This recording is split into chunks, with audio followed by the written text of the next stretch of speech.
And sometimes we get tempted to publish with commercial publishers, which doesn't make our research credible.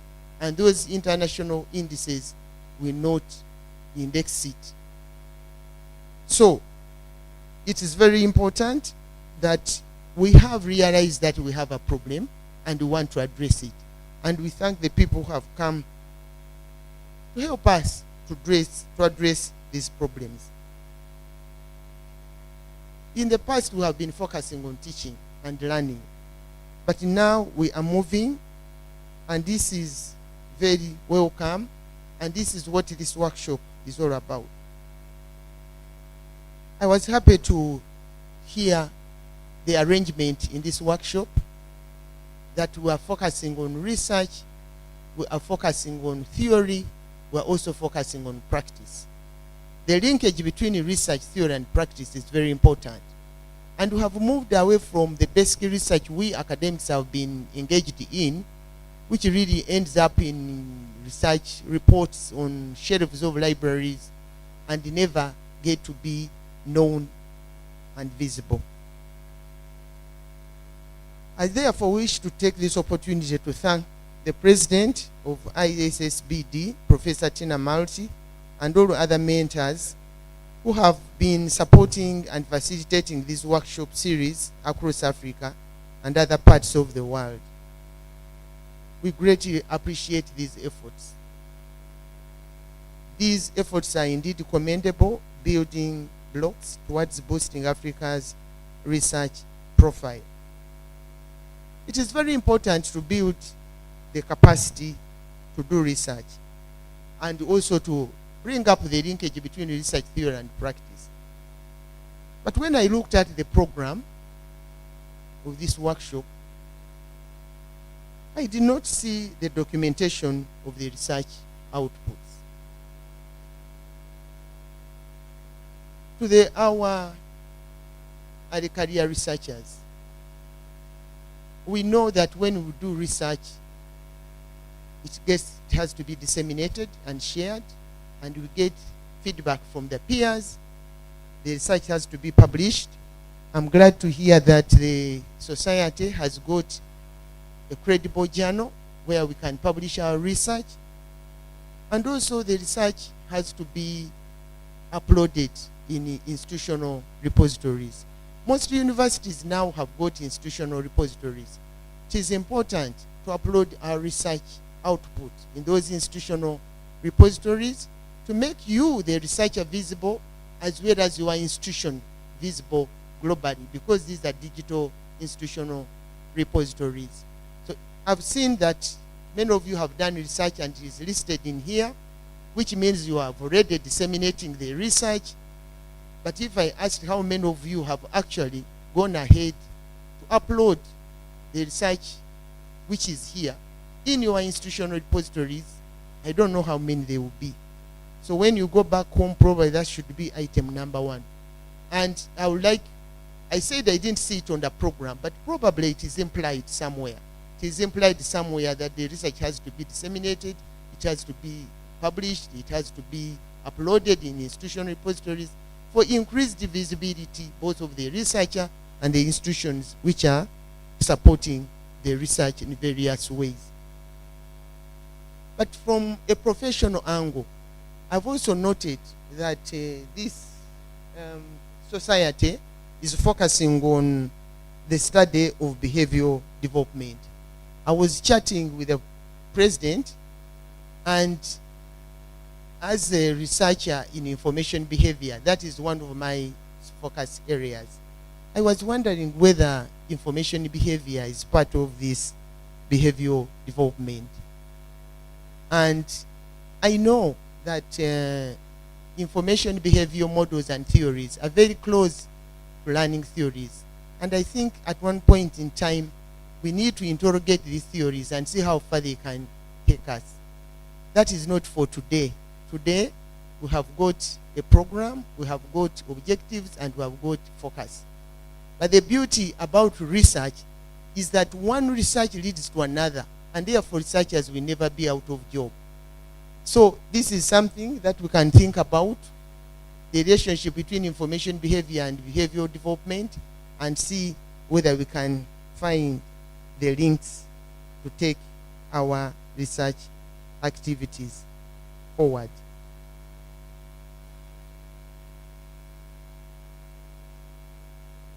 I thank the workshop organizing committee and the ICT team for the work well done, and all the preparations that have been put in to make this workshop a success.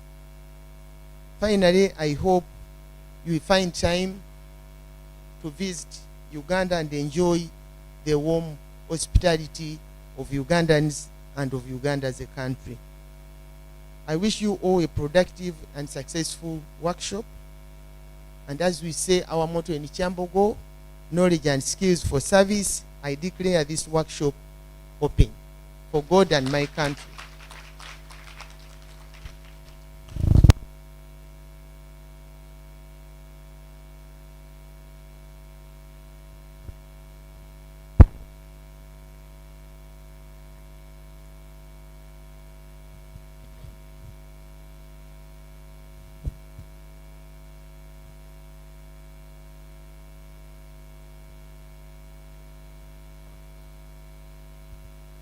Thank you so much, Professor, our Vice Chancellor for today. Let's clap for her once again.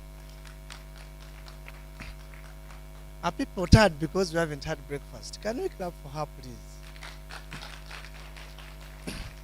I will still echo this statement out. When you look at the table here, there is a big signature of one gender being strong. Let us also clap for her. Let's clap for them. As many we should accept now. And thank you so much, the three great speakers. I now hand over to Professor Ju, and he tells us what next after here. We thank you so much for your patience, and we request that be patient with us up to the end of the day. Thank you. Thank you very much, MC. I have not heard any French being spoken. I don't know what has happened ever since. But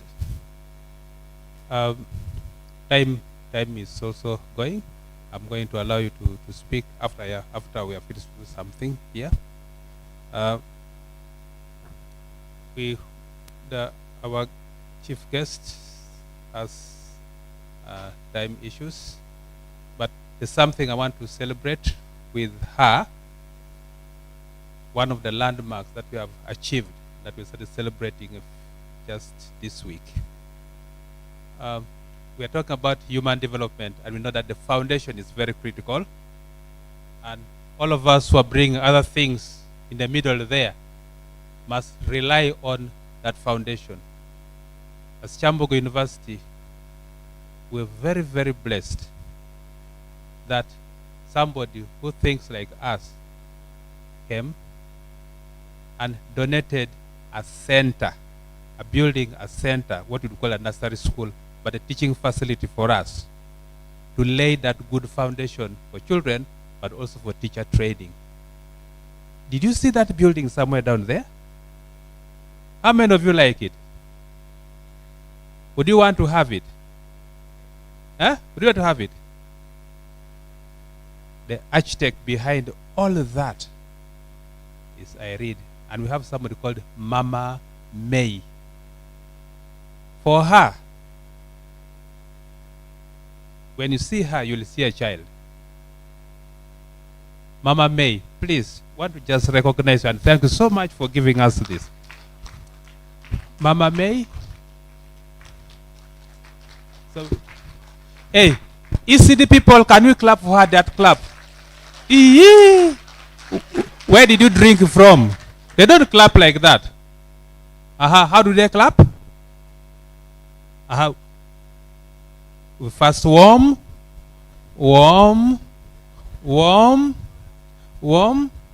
It has started to rain. Raining hard. Thunder. Mama May, that is all for you. And for the iRead team, where the other iRead team? Please stand up, the iRead team. iRead team. iRead team has built, I think, 20 centers now in Uganda for early childhood, as you have seen there. And they are still going strong. I don't want the Kenyans to start having ideas. I've seen them starting to go to iRead, but no, we don't go there.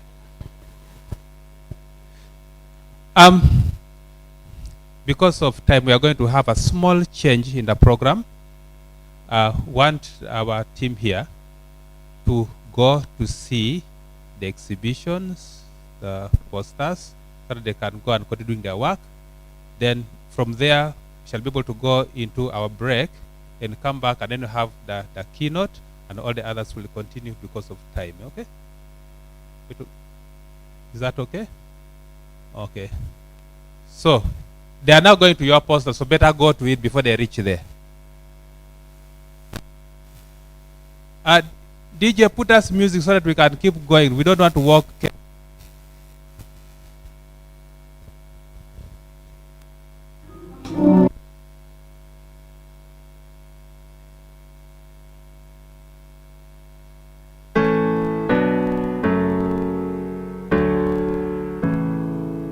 Baby, lay on back and relax. Kick your pretty feet up on my dash.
topic says, and that it will impact parenting positively because we live in a very challenging developmental landscape today with all the emergencies that are on board.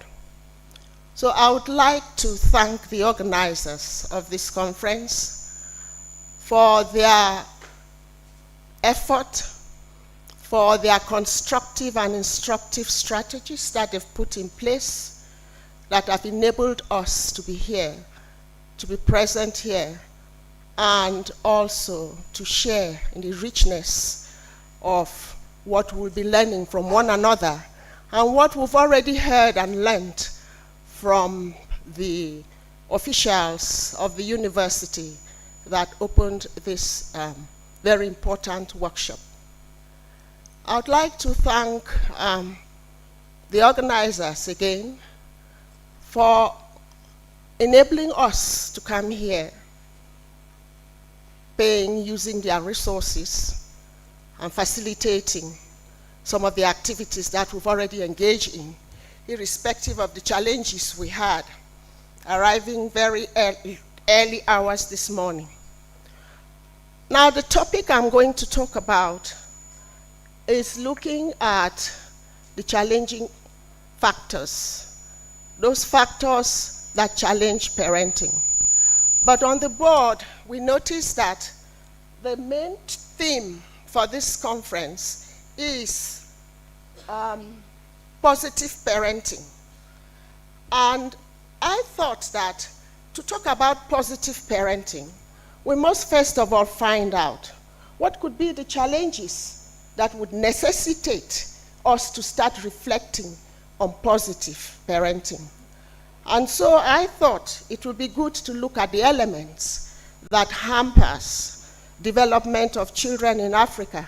And now we begin to source for creative parenting strategies in this digital era. And this is the basis of my presentation. In this presentation, it looks long, but I'll try to summarize as much as possible. I have about 8 topics there that I want to talk about. I thought we should just reflect on indigenous conceptualization of childhood development in Africa, which you all know I'm very conversant about. And so I don't need to dwell much on that, but we'll just run through some of the issues just to remind ourselves. I would also like to look at the digital revolution and childhood development, because we are already saying that the digital revolution is creating a lot of challenges because it's conflicting with our traditional values, enabling us as parents to have conflicts with our children, because today, their time, most of their time, is spent on managing these new elements in their developmental landscape. The new elements are very attractive, they are very challenging, they are innovative, and being children, they are curious. And so that curiosity and imagination is being pushed forward by their environment, by their peers as they share, and they make friends that they've never met personally, and friends that they are meeting online, and friends that they meet face to face.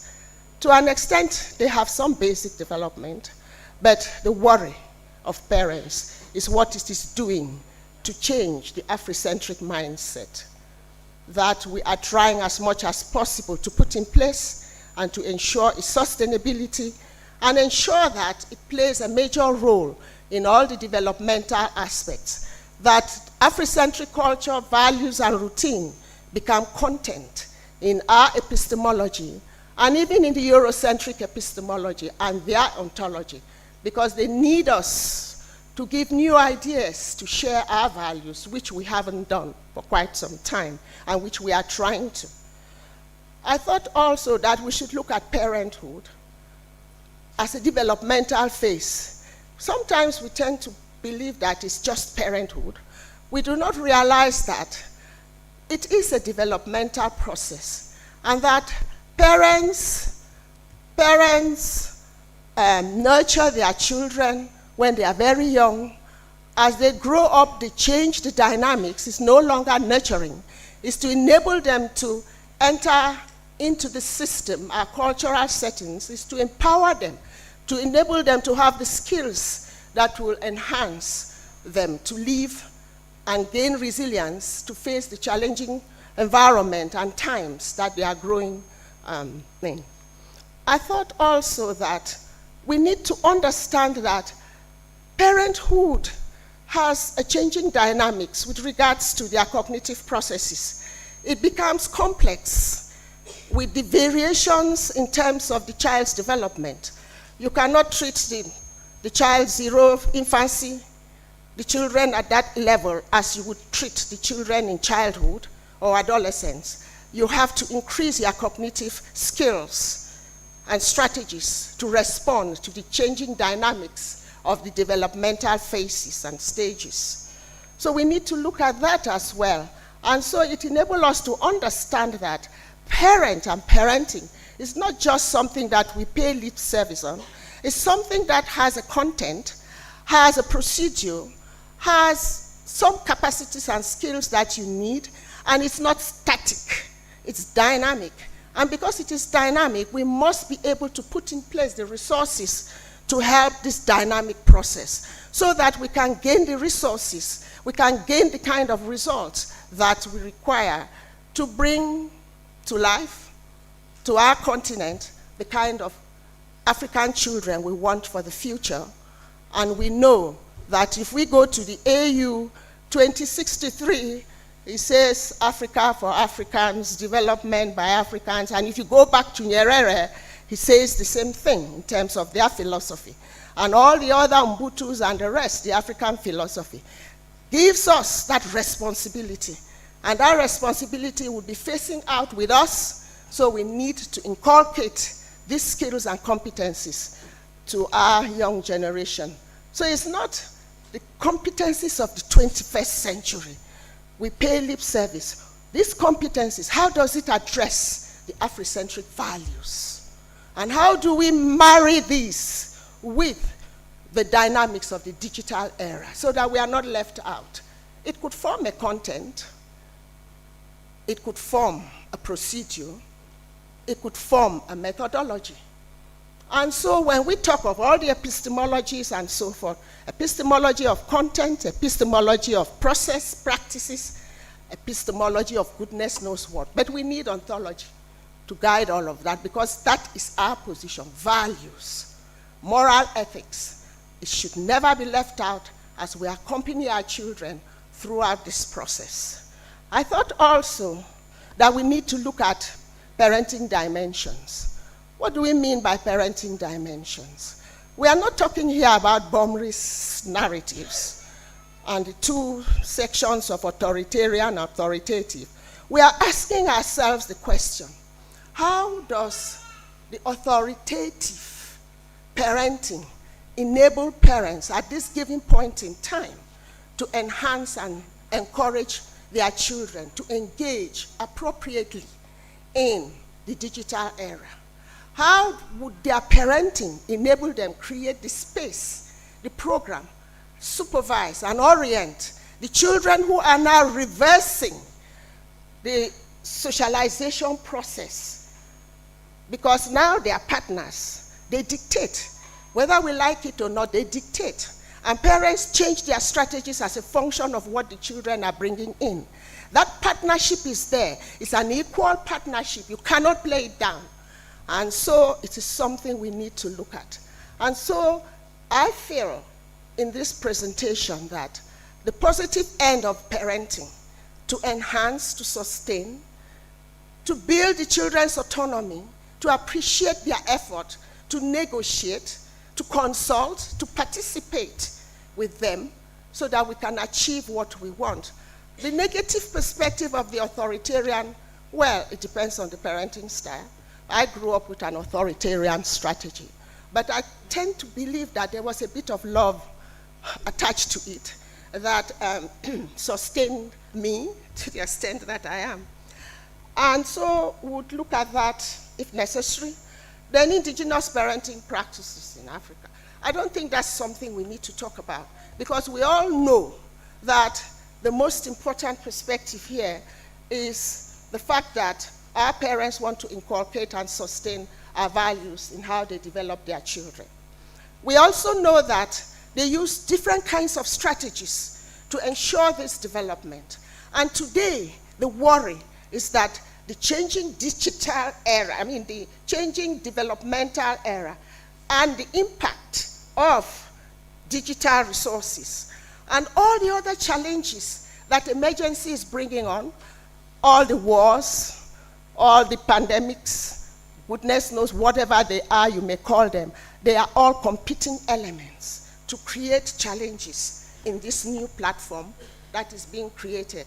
And so the question is, where is the position of the African traditional perspective in socialization? How do we continue to enable our children to learn by collaborating, by observing, by listening to the folklores, the proverbs? Are we still using the proverbs and folklores? I have examples of them in this paper. As I'm talking, I may not go through the slides, but the proverbs are there and their meanings and their values in socialization process. And when you have this paper, it will be good to look at some of those proverbs because they are very, very meaningful. Then we have parenting and challenges in the digital era. This particular era, it's not that, yes, it has challenges, but it creates a lot of worry for parents. And it is the worries that parents have that we are concerned with. And it is those worries that we are asking ourselves, what kinds of creative strategies can we put in place to enable them develop the competencies and skills that will enable them go through this process? Because their children now need proper guidance, proper directives before they have a lot of disarray. The one problem is that parents find it difficult to communicate with their children. Most often, we know how it took ages before parents could talk about sexual issues with their children. It was business for schools. And when teachers come up that they have discussed it, oh, you are enduring our children into moral issues that we are not supposed to talk about. Now, the issue of HIV came, the problem of discussing it and so forth became a challenge. The children don't need to listen to you. They go to, whether it's iPhone, whether it's computer, whether it's WhatsApp, whatever. They are connecting with all of those digital resources. So they know, they have details more than us. And they can educate you better than you can. And so these are parents' worries. In terms of time that is being spent, the time that children spend on all of these digital instruments, the time that they spend in playing around with it is worrying for parents because it may affect their formal education. Not only their moral and whatever personality or emotional, whatever, but also their formal education. But there's a lot of distraction. Children are supposed to do their homework. Okay, you have something on the computer to look at. All of a sudden, if you spy, you are noticing that they are on a pornographic something. When we were doing the institution integration of ICT in our 8 secondary schools in West Africa, when we went around looking at the students as we launched the program, we noticed that most of the time they were in the platform that had pornography, kissing, whatever you can think of. And so you ask yourself, is this why we are insisting on the integration of ICTs in our school system? Is this why we are saying that we should develop the competencies of our children to use ICTs to improve on their learning, and that it will enhance their cognitive processes, it will make them think and so forth? So we need more supervision, more guidance, more directive, more insistence on this partnership, more communication that is constructive, instructive, with respect, because the rights of the children must be respected during this period of socialization, even when they are old, whatever. And so we need to think of creating parenting and children's well-being in the digital era. This is where I'm going to go for this slide, my slides, because I want to talk about the model I proposed here that I think we need to look at to ask ourselves whether this model can hold and whether this model can be useful and valuable in this digital era that we are talking about. I don't know whether it's clear enough, and I wonder whether I myself can see it. So, in one of the major issues in this digital era, and which much talk is on in literature and also research, is parental mediation. Now, the issue of parental mediation is very important, but we are not leaving parental mediation only at the doorstep steps of parents. So if we take it, I know in literature, when this particular concept of mediation was being used, it looked at mediation as the central tenet of Vygotsky's theory, where you have the competent others directing the show. But I would contradict that, because at this given point in time, and any point in time, the children have always been partners in these parenting strategies. They've also instruct, they've also bring changes, they've also influenced their parents' lives, their parents' behavior, their parents' attitudes by their own input. Whether it's positive or negative, they have influenced. They've also made their parents perhaps to rethink their strategies and perhaps bring up better strategies that would address their development positively in that partnership. So I consider, from the theory that we put in place, the mediated mutual reciprocity, that it's a two-way traffic, and that both parents and child are all partner in this mediational game. And that's why we think it is directional, it could be multi-directional, not single direction. So we have to look at that very critically. And so what we are suggesting is that we can find out ways and means of blending the indigenous skills and strategies and content with what the digital era is offering. I went through some of the whatever that they were showing there in terms of materials. I looked at some of those illustrations or materials that were being offered, and I asked the question for those who were there at this beginning end. I said, how do you put this also in the computers and so forth, and merge it so that it becomes something that children may want to go and search for? Let me go and search for those traditional games and whatever. Let me go and search for those traditional tools that are very valuable for my studies and so forth. Let me go and search for some of those things that will improve my language in terms of concepts and whatever it is, or vocabulary. And because they had so many beautiful things, and I asked the question, what do we do? And this is why this model is being proposed. And from the proposition there that has to do with blending, we are talking about blending. During the COVID period, we talk about blended teaching, face-to-face and distance. And now we are asking the question, can we do blended in terms of indigenous plus digital resources to manage children in terms of content, in terms of procedures, and in terms of whatever. And this is the challenge at our doorsteps that would enable us see how we can put this in place to help with child development. And so the next thing in that diagram is to look at parent and child's mediation.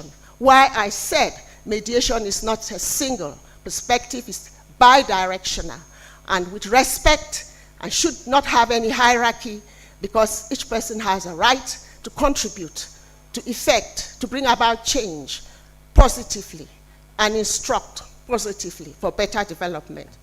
And so we continue with emphasis on the bi-directional perspective that I've already mentioned in terms of mediation. And both sides, you can have the parental roles when we talk about bi-directional. They set regulations, they create routines, rules, which are reasonable that are acceptable, that are constructive, and will bring about better results. Not rules and regulations that are thwarting the efforts of the children or making them not bringing the positive side of them that would influence this positive development. And the follow-up of parental supervision is very important. And so they have to develop their own strategies of communication so that they can do better in what they do. And from the perspective of the children, we also suggest that children's role in terms of preparation, training for adulthood, we know that that's what we say most of the time. And most of the African perspective in terms of socialization is as if we dictate what they should learn, how they should learn, without realizing that they too want certain things, and this brings the conflict. So we need to look at that. And they impact their lives and others by recognizing and by rehearsing social roles and training. And they are modeling us most of the times, whatever we do. So whatever we do, we know that is impacting them. Then we talked about the blending traditional values with digital values in parenting. And we're asking the question, how do we go about this? So under there, we proposed the content epistemology. And we also proposed practice epistemology. And under that, we made some basic suggestions. Can you take it up a little bit, please? Thank you. They are the cultural, the folklores, the proverbs that we've talked about. It's our content. It is the basis of our philosophy. And because the Eurocentric, perspective or environment they don't know what these proverbs, these folklores, this storytelling and so forth, they don't know the content and what they inhabit. So it becomes something that they will say, oh, this black information has no importance or whatever. It's because they don't know. We've not taken the time to make it known to them. So to a large extent, it's not their fault. Make your philosophy visible. Make your philosophy practicable. Make your philosophy one that anybody can understand and can use it and can apply it. So this is the question. And this is why we feel that we should go back and look at our cultural context. Ask ourselves, play, the different types of play that is so rich in the holistic development that we focus on, not one aspect, because the competition brings emotional uprising. And in that competition, in game playing, you can manage it, and you can see how you accept failure, how you manage friendship, and how you continue. And you can go on to riddles and dance. In our Bamileke tradition, the dances, they have rhythms. You dance with instruments. I'm sure you have it here. Those instruments have an impact in sounds, in movement, in space, whatever it does, but it has an implication in development. So we cannot keep this aside. This should be the content of our own epistemology, including all the indigenous knowledge systems that we keep aside and so forth that are large. But I'm looking at what we can use here. And so the digital corresponding, they have pictures. And so I was looking at those pictures in relation to this. We have other videos, they have videos. We can also video those things and make it a content for what we are showing our children. We can have messages from the proverbs and so forth to place it there and make it simple with some basic pictures that the children would understand and want to play them out. And all the other issues, dance and the rest. So when we take the practice epistemology, we look at the cultural. We have the chores that our children do, the erranding, and all of those issues that they do during early childhood, and we start these things very early. And so when we take the digital, we ask ourselves the question, how do we blend all of this? And so we we suggest that the chatting, you have the chatting which they do most of the time, you have the selfie which they are playing better than some of us, you have the ticketing, TikToking, whatever you are saying, tweeting, and all of those high-class, sophisticated digital language, linguistic register that I don't really understand. But for this paper, I had to juggle with them. And so this is what we are suggesting. Whether it's feasible, I don't know. Whether it's practicable, I don't know. But I think it is the challenge that we have to reflect on, to see how far we can push this. And so we believe that if we manage all of this, it will improve on children's well-being and their parents. They will have more time to be together to talk about the things that are meaningful and relevant to childhood development. And so the children can be the future custodians of our traditional values and whatever we want to continue to. We want to be sustainable. And all the big narratives and stories about the Sustainable Development Goals, in one of the literature, I realized that some of these development goals have some of the issues of our traditions, our values that has been tagged on to, particularly as related to the 4th SDGs and so forth. So we can look at some of those things in literature and then we try to see how to improve. I thought that all of this should have implication for research, and without belaboring the point, I just want to focus on the issue of qualitative research.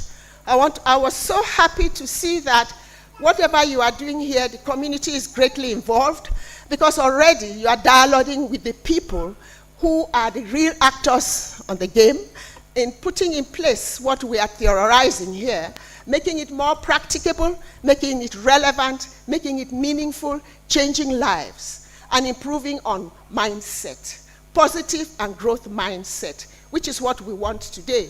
So the people who matter are there, and so they would continue. After we've done our literature and all the things that we write, sometimes we ask ourselves whether they are applicable or not applicable, whether they are practicable or whether they are not practicable.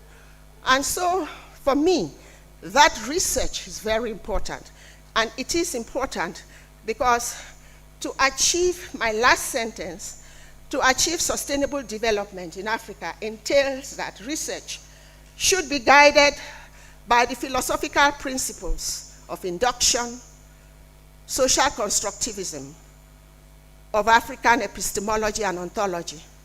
And this paper advocates more for qualitative research. I'm not downplaying quantitative research, but I'm suggesting that we start with qualitative research most of the time, because we are talking about behavior here. If you quantify behavior, I don't know whether it's relevant or meaningful.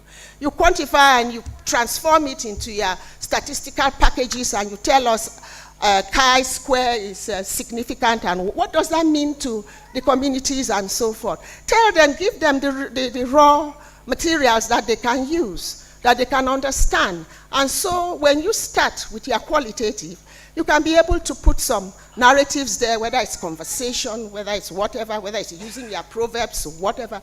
You have things and issues that are relevant.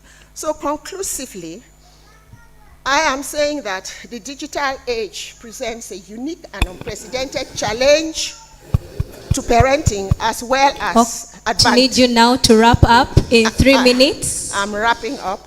That can facilitate child rearing and support for effective parenting.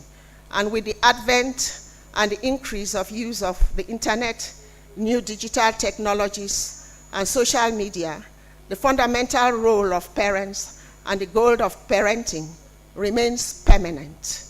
Digital technologies cannot replace the role of parents in the development of children.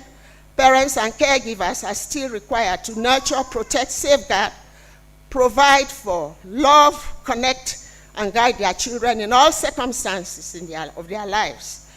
There is a need for a healthy integration of traditional parenting values in our culture and online. And the rest is just confirming and reiterating the fact that the social value of the child is the nexus of the psychological, familiar, religious values of the child. Thus, parenting and caregiving are a two-way process. This means that children are not simply passive recipients of parenting, but they also influence their parents. At the same time, parents influence their children. This is the reason children's characters form an important part for the parenting equation. Thank you.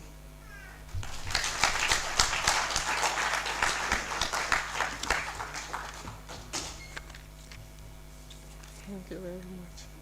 I can go and sit.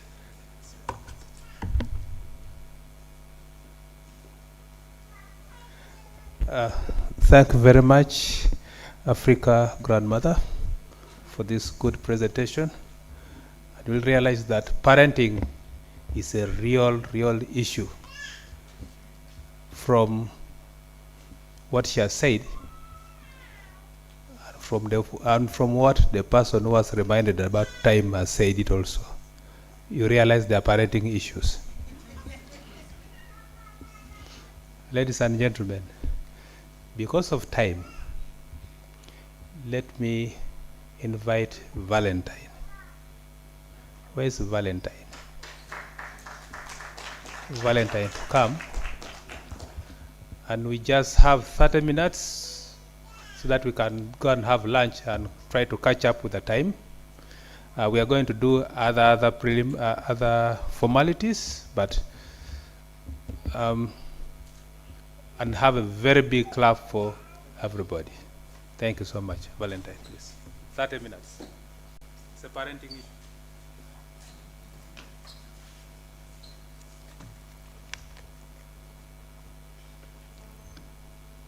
Good afternoon to everyone. Yeah, it's a privilege for me to have the opportunity to talk at this moment. I don't know, he has to play the PowerPoint. So we have to talk about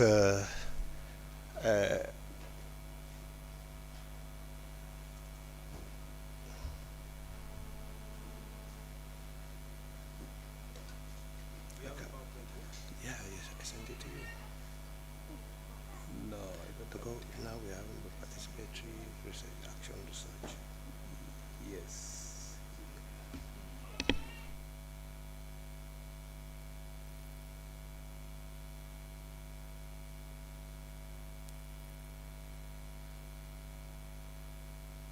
Okay. So now I'll be inviting a few colleagues of the PD fellows. And I'll begin with Pamela Wedende to come forward for this 30-minute session. We are going to be talking about participatory action research, which I would subsequently refer to as PAR. And I would also be inviting the other PD fellows, Matida, to come forward. Share. Yes, it was supposed to Messiah was supposed to be there, but he isn't present. So I'll be inviting all the PD fellows to come and take part. Though it's going to be a short session. So Fai Lilian Wisanyoi, you're welcome. And Ijang, Echutambe, all of you are welcome. Yeah, let them. No, they have to sit, but they need a microphone. But I know Pamela was supposed to take the session with Messiah, but then, yes. So Martina is not part of it. Let them be, they said PD fellows as well. No, it's not that. That's another session. Okay. So the one for Pamela, but those two, the ones who are going. Okay. Only the three. I didn't see her name. Okay. Is it here? This?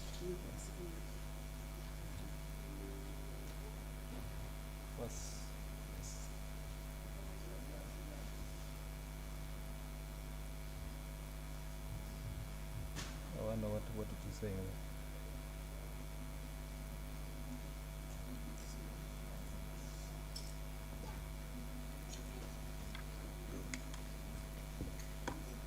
So is it showing now? Okay, you want it to be in form of a presentation? Yes. Not question. Okay, so definitely no question.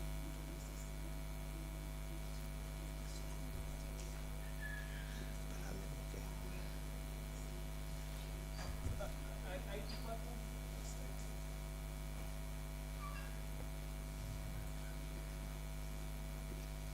It is not taken.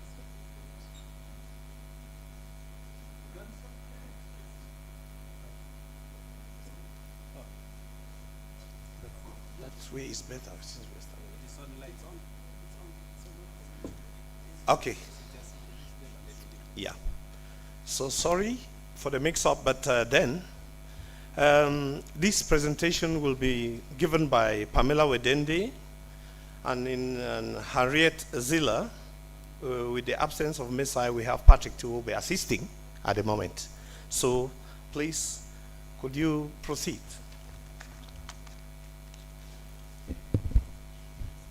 Thank you very much, and thank you very much everyone for having us. We are really privileged to be here to make this presentation. So this is emanating from a project we've had both in Kenya and Zambia. In Kenya, we've had this project in Nanyuki, Central Kenya. In Zambia, we've had it in, we've held this in Livingstone, Zambia. So as our chair says, we can't have Messiah with us here because they have some issues in the country. He couldn't travel. So we asked Patrick to kindly join us and take us through that part because Patrick took a very leading role in collecting the data and everything from the Ethiopian site. So he knows it as the back of his hand. So it was very easy for us to ask him to join us.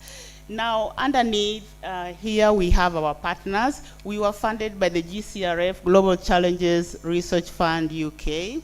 And then our partners in the UK are Aston University, University of Sheffield, and then of course Kisii University for me, and University of Zambia, UNZA. And we have our other partner here is Barnabas Matende, not involved in this presentation today, but he's our partner. Then we have University of Gonda in Ethiopia.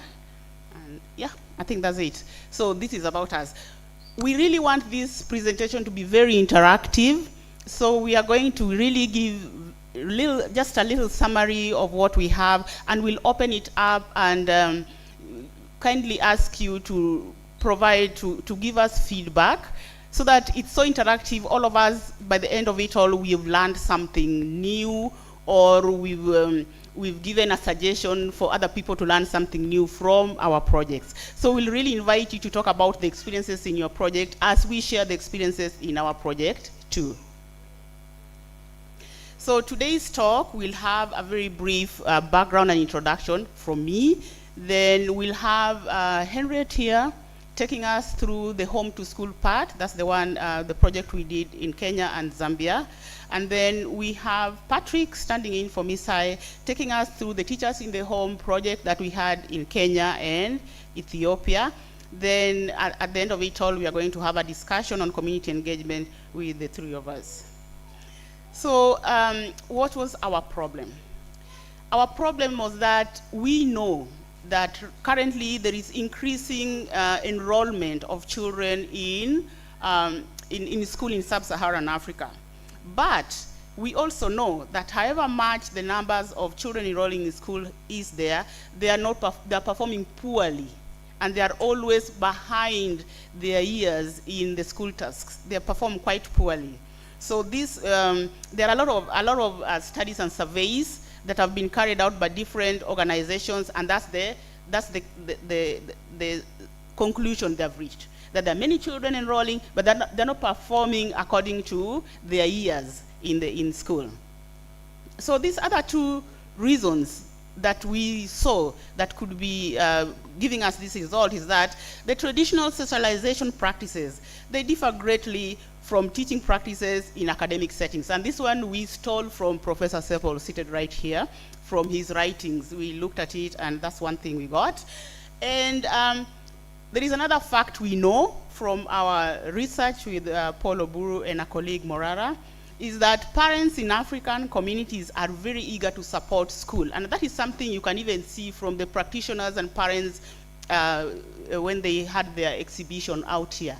The parents are really eager to support their children's education, but they lack requisite knowledge. Many times, what is limiting them is that they lack requisite knowledge. So, I know Associate Professor Eju is having a project whereby they increase the capacity of parents before they can let them support children in school. So that is one important way of bridging this gap. So our approach was that we really wanted to create a sustainable practitioner and family networks. And we are learning a lot from here, because here we are seeing it practically, some of the things we can borrow already. And we want to support children's learning and nutrition. That is our proposal, children's learning and nutrition, and facilitate research that feeds into evidence-based for education and public health services.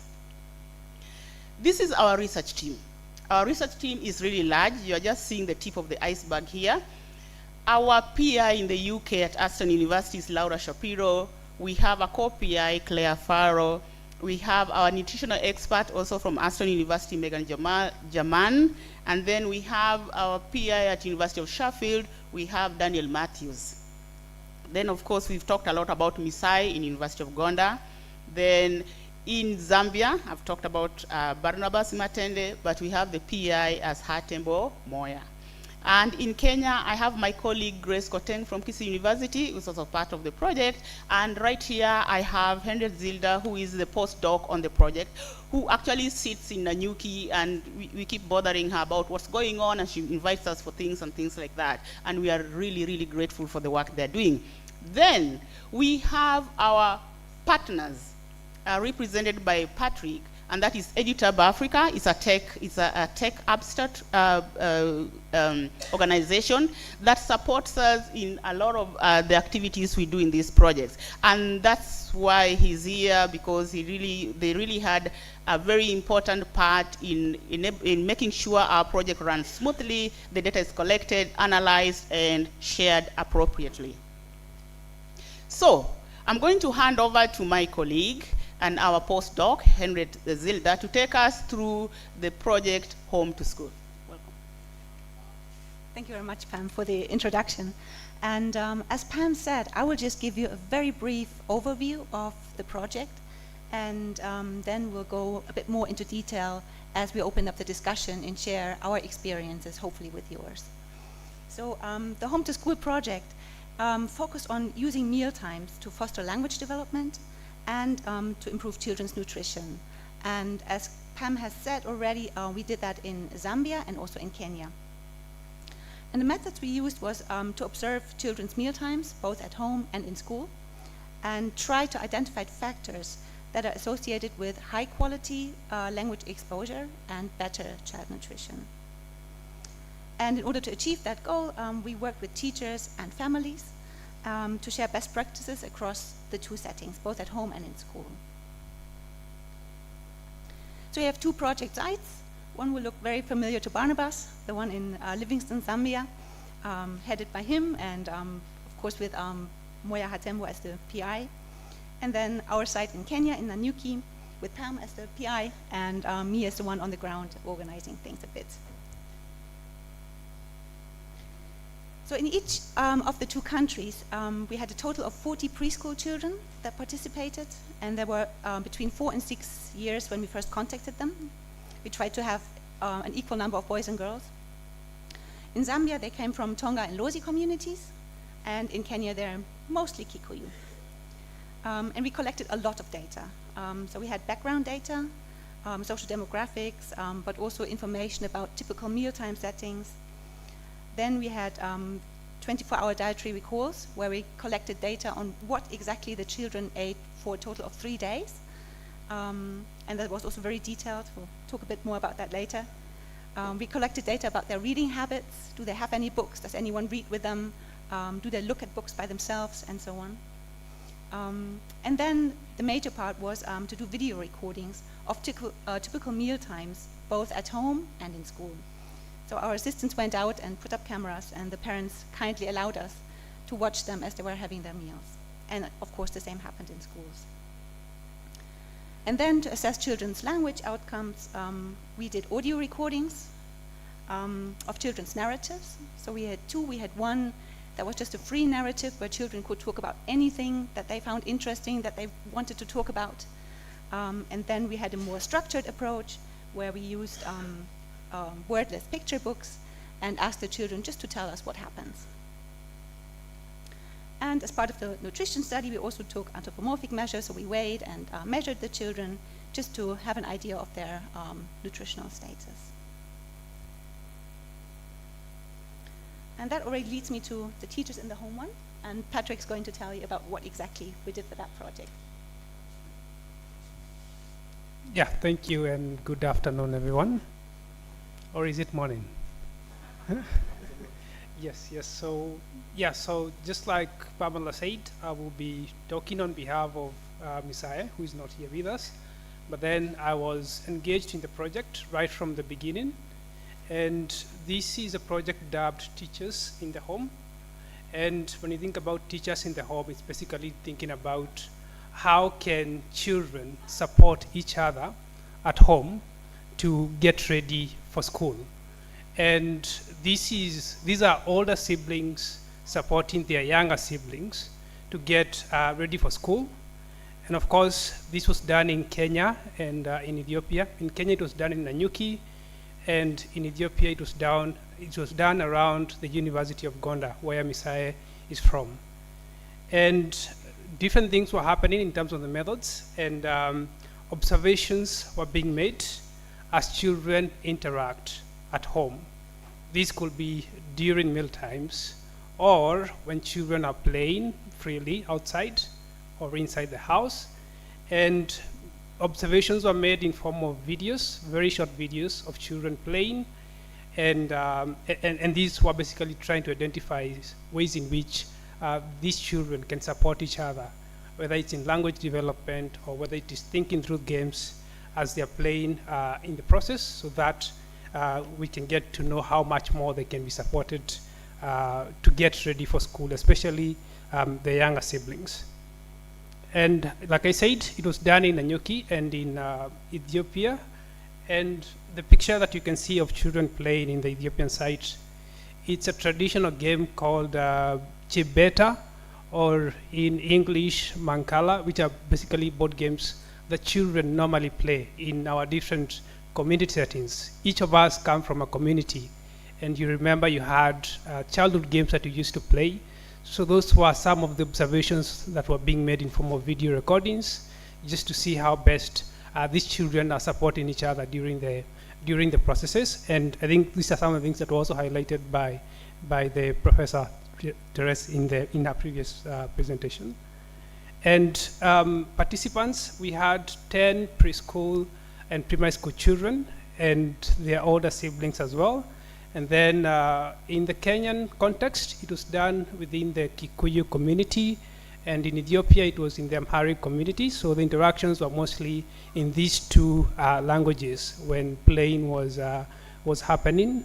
And of course, there was socio-demographic data that was collected, and as well as the children activities in form of videos, like I said earlier. And just like my colleague said, this would be a very, very brief, so that we can open up the platform to allow more interactions that would allow us to understand better this project that was done in these few countries. Thank you.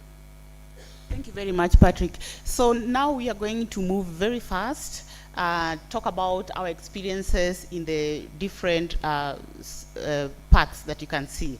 So we'll start with recruitment. We move to data collection, data processing, and intervention.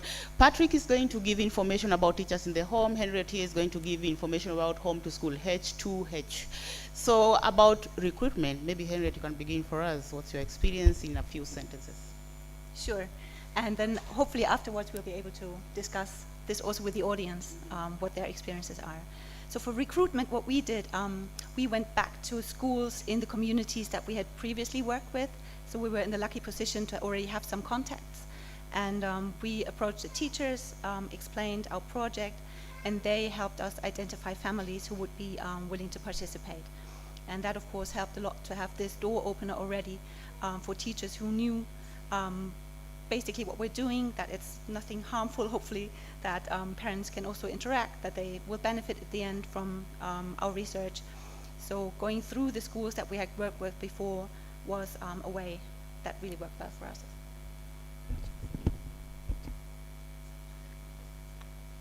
Yeah, thank you. So this one took a more or less similar approach, the teachers in the home, in terms of recruitment, because most of the participants, especially were children who were recruited around the communities that are being served by the University of Gonda, so they were children from around those neighborhoods.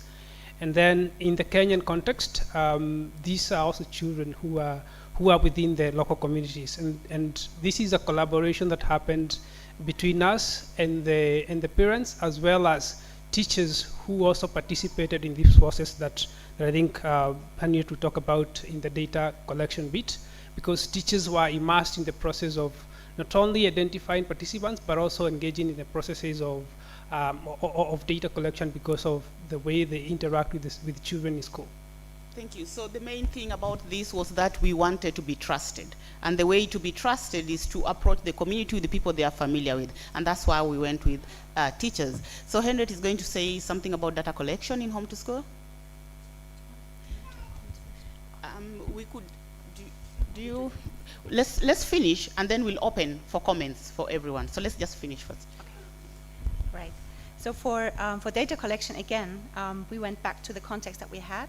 And this time round, we obviously needed people to help us, because if I go to people's homes and try to collect the data, that wouldn't really work so well, because I'm definitely not one of their communities, or they might behave slightly differently, and we really wanted them to show us their natural behaviors. We had thought about having the teachers help with that, but when we met for the first time and discussed this, the teachers were also hesitant, because as they are respect persons in their communities, again, people might adjust their behaviors and try to have a special meal just because the teacher is there watching them. So in the end, we decided to have local assistants, just really recruited from the community, so not students from the university, but really just people from around there. And we trained them, and we had great experiences with them. They really helped us to understand what's happening inside the community. So it was a two-way experience. They helped us to collect good data. They got trained in the process, and also parents also trusted them, because teachers again introduced these young people, and then they kind of became members of the families almost as they interacted with them. So that was our approach. Yeah, so I think the addition I would make, because teachers in the home also took an almost similar approach. It was also more or less engaging young people within these communities to not only participate, but to also build certain skill sets that would allow them to be able to contribute a bit more within their communities, either by supporting schools or by supporting teachers, or just participating in activities happening around their communities. Yep. Thank you very much. Again here, our main driving thing that drove these choices is that you want to walk with the community. It's so important. You don't want to look different. You don't want to stand out. And then if you stand out, it's easy. Either you are accepted or rejected. And if you are rejected, you're in trouble, because you are out there to collect some data. You're out there to conduct research. So we really were eager to be accepted, and that's how we did this. Data processing, a sentence or two. So again, for data processing, we had to rely on local people to help us with that, for transcribing, obviously, for translating, for us to help understand what's happening. Coding happened using the original languages, so we did not code the translation. That was just to kind of guide us along and make sure everybody knows what's happening. And also for developing the coding scheme, we really heavily relied on our assistants, on the teachers, to interpret the behaviors, rather than just using an existing scheme and trying to make it fit. We really just took a few hints from other coding schemes and talked to our team to see what behaviors would mean exactly what in that certain context, and then we tried to validate that amongst each other. And of course, it was a very iterative process, because when I reflect back about the Ethiopian experience and also getting to see different games in those videos, it was also going back to the communities in Ethiopia to be able to understand which are these games that children are playing, how do we call them in your languages, and that's how games like Jebet are stuck in my mind. I don't think I can forget about that game. And there were a lot more examples, so these processes, data processing took a very collaborative approach between the people who are collecting the data, the people who are coding it, and it enriched the experiences, because it led to the next level of intervention while thinking about how can we use games to also promote learning. And I was very happy to see different practitioners in the different rooms even demonstrating how they're using those games in their own context. Yeah, thank you. Thank you. Patrick has already mentioned this. We were laying ground for the intervention because we really wanted to walk along with the community so that when we reach the intervention part, our interventions don't fail. Because this is something they're familiar with. They know how you generated this data. They are familiar with you, and they participated in even giving you suggestions on what to do. So we were laying ground for the intervention, where Henriette is going to give a sentence, and Patrick, and then we open it up for comments from you. Right, so the intervention is the one thing that's still left to be done in our project. And what we have tried to do, we have a local advisory board of experts in different fields, language development, nutrition, and so on. And in our board meetings, we always tried to mix everyone. So we had the assistants attend, we had the board meeting board members attend, the teachers, the head teachers. So we made sure that everybody was mixing and mingling from the beginning on, rather than keeping it separate and more layered. So we made sure that these people interact, that practitioners talk to people on the ground, that they can share ideas and come up with solutions that will actually work in the end. Yeah, so I think my addition will be in relation to something that was mentioned earlier, like in terms of all the research that is being done, how does it get back to the communities? And how can those communities be involved in this? Because one of the other ways that intervention has been thought about is also to figure out how can children also participate in this process, whether we are thinking about developing these games. Can children also be involved in these processes as participants who are involved in the either recording of stories or even edification of different games? So that's the bit that has also been happening, and we would still be happy to share more because of that.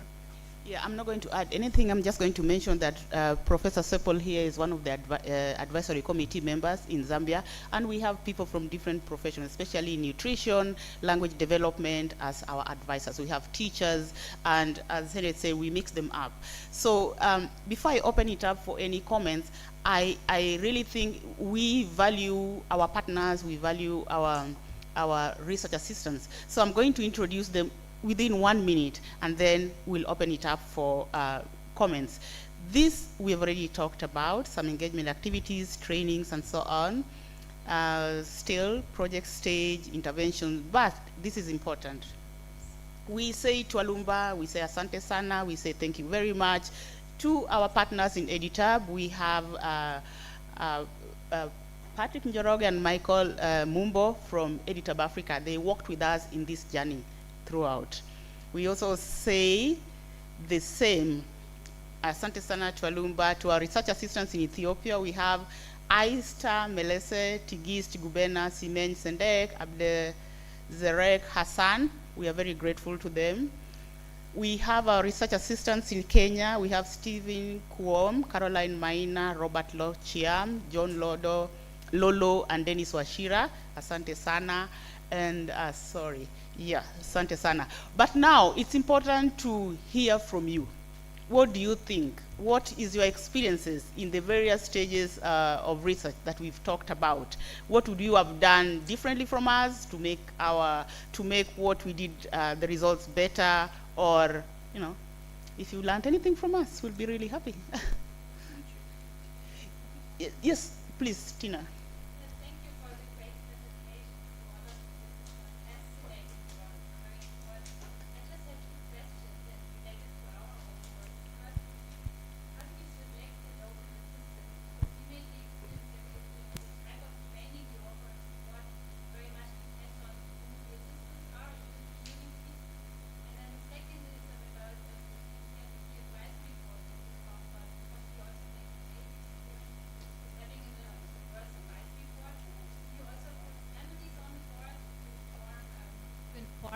The interventions from the child and family perspective. We've made good experiences with that, and I'm just curious.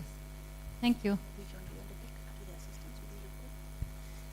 So for the first question, for the assistants, we had one who actually was a student in one of the primary schools, and after she had graduated, after class 8, she was looking for a job, looking for something to do, and we kind of trained her to help with some other studies. And when this project started, she was already, she knew kind of what was happening, and then we started out with her, and we had some other people that we knew just from daily interactions, friends, also that were looking for jobs, that lived in the communities. And we first took a whole lot on board, and then kind of kept the ones that were really interested and really wanted to continue. And that's how it's been up to now for the board. Yeah, for the advisory board, first of all, we did a stakeholder analysis. Who would be interested? Who would be supportive? Who would want to work with us? So after that, we came up with groups of people. Their officers, not the people themselves, their officers. For example, we knew the Issbd director would be interested in working with us. The Issbd teachers would be interested. We know a literacy expert would be interested in work. A nutrition expert would be interested. So once we came up with these offices, now it was easy for us to pick, to approach who to go about. And then we have teachers in the board, secondary school teachers, primary school teachers, and we have the teacher parent, which is two things in one, so that we don't also have a very big board that is hard to manage, because we really are dependent on this board to listen, we give them, tell them what we have come with, the challenges that we have, and we expect feedback from them. So it's not, we really want to make sure it's something manageable, so that's how we went about it. Yeah, the parents too. 3 more minutes, so I'll take a question here, then Pambas, then Martina, and I think that's it. Yeah. 3.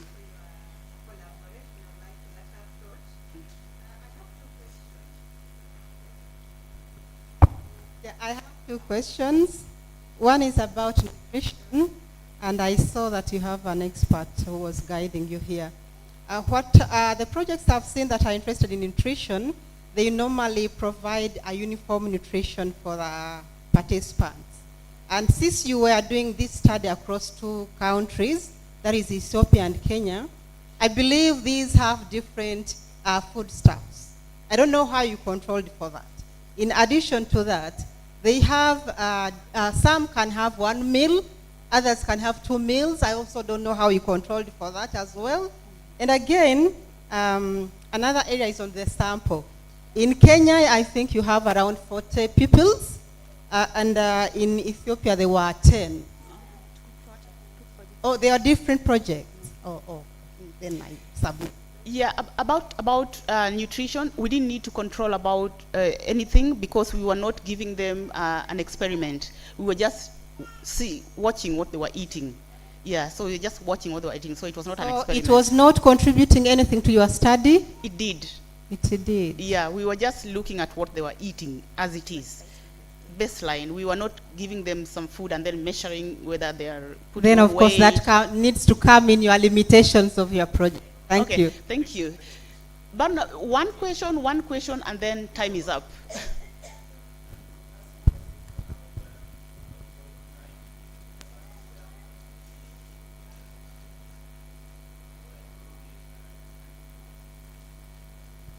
Reading fluence to grade 1 and 2, what we did with action research is that when we collected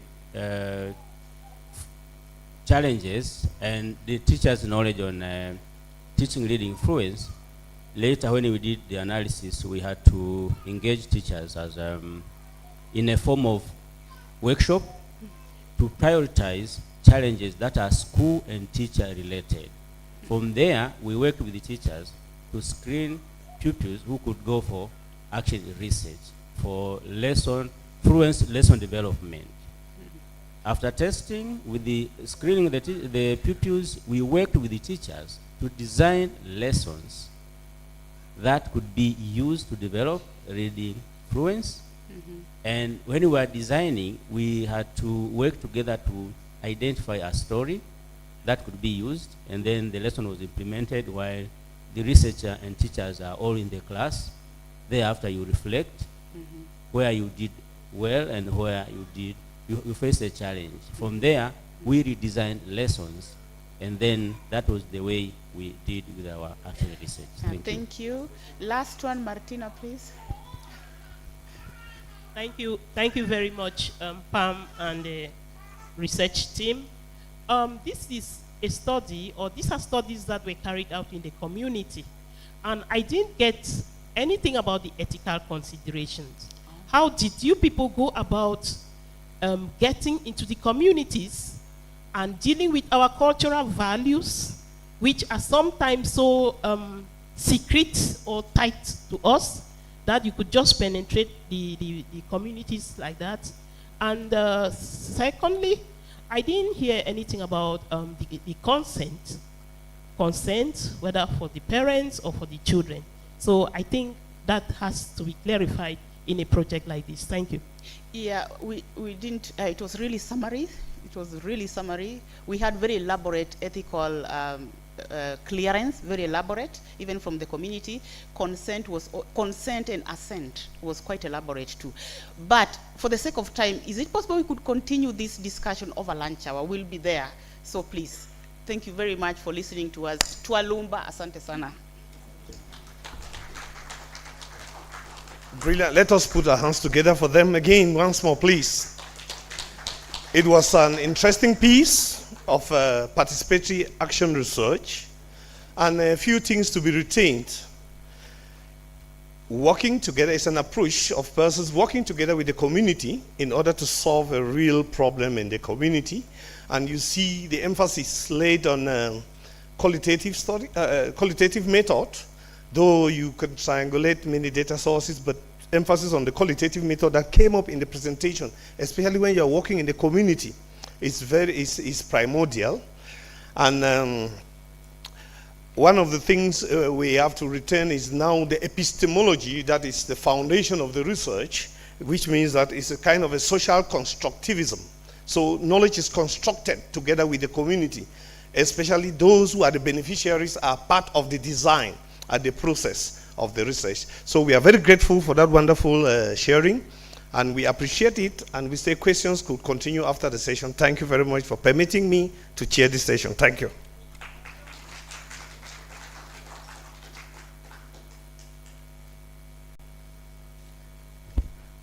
Tualumba. For those of you who take pride in knowing one language, you've missed that. I even don't know where it comes from. I think it's somewhere from Malawi? From Zambia? Okay. Oh, huh? It's so Chitonga. And it means thank you very much. Okay. So thank you very much. We are having one thing that is stopping us from having lunch. The thing that is stopping us from having lunch is that the vehicle bringing the lunch has got a flat tire.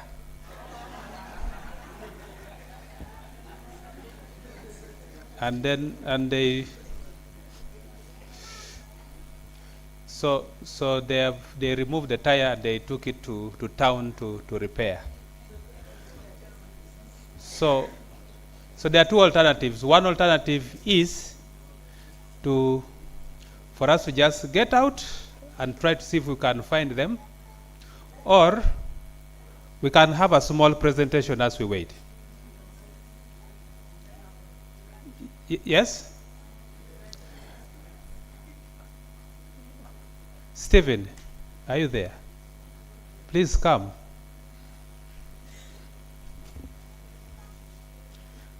As he comes, French, what are you saying? What were we talking about?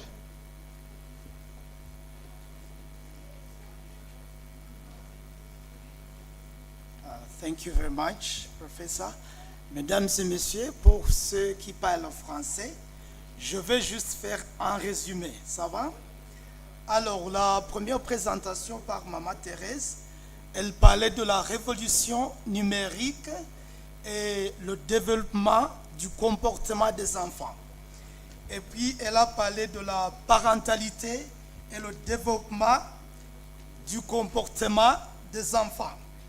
Et puis après, elle a parlé de la parentalité créative, ce qu'on appelle la parentalité créative et l'effet de ça sur le développement psychologique des enfants. Et finalement, elle a parlé de ce qu'on appelle les implications pour la recherche interventionnelle. Et puis, deuxièmement, on a eu l'équipe de M. Valentin et les autres qui ont fait une recherche basée sur un projet qu'on a fait dans les 3 pays, en Zambie, au Kenya et en Éthiopie. Et comme problématique, ils ont eu une problématique comme malgré l'augmentation du nombre des enfants qui vont à l'école, leur performance continue à être mauvaise. Alors, on a basé la recherche sur cette problématique-là et ils ont fait 2 projets. Le premier, c'était maison à l'école et la deuxième était les professeurs à la maison et finalement, c'était l'engagement du communauté. Et après, on a parlé des parties prenantes qui ont participé à la recherche. Merci beaucoup.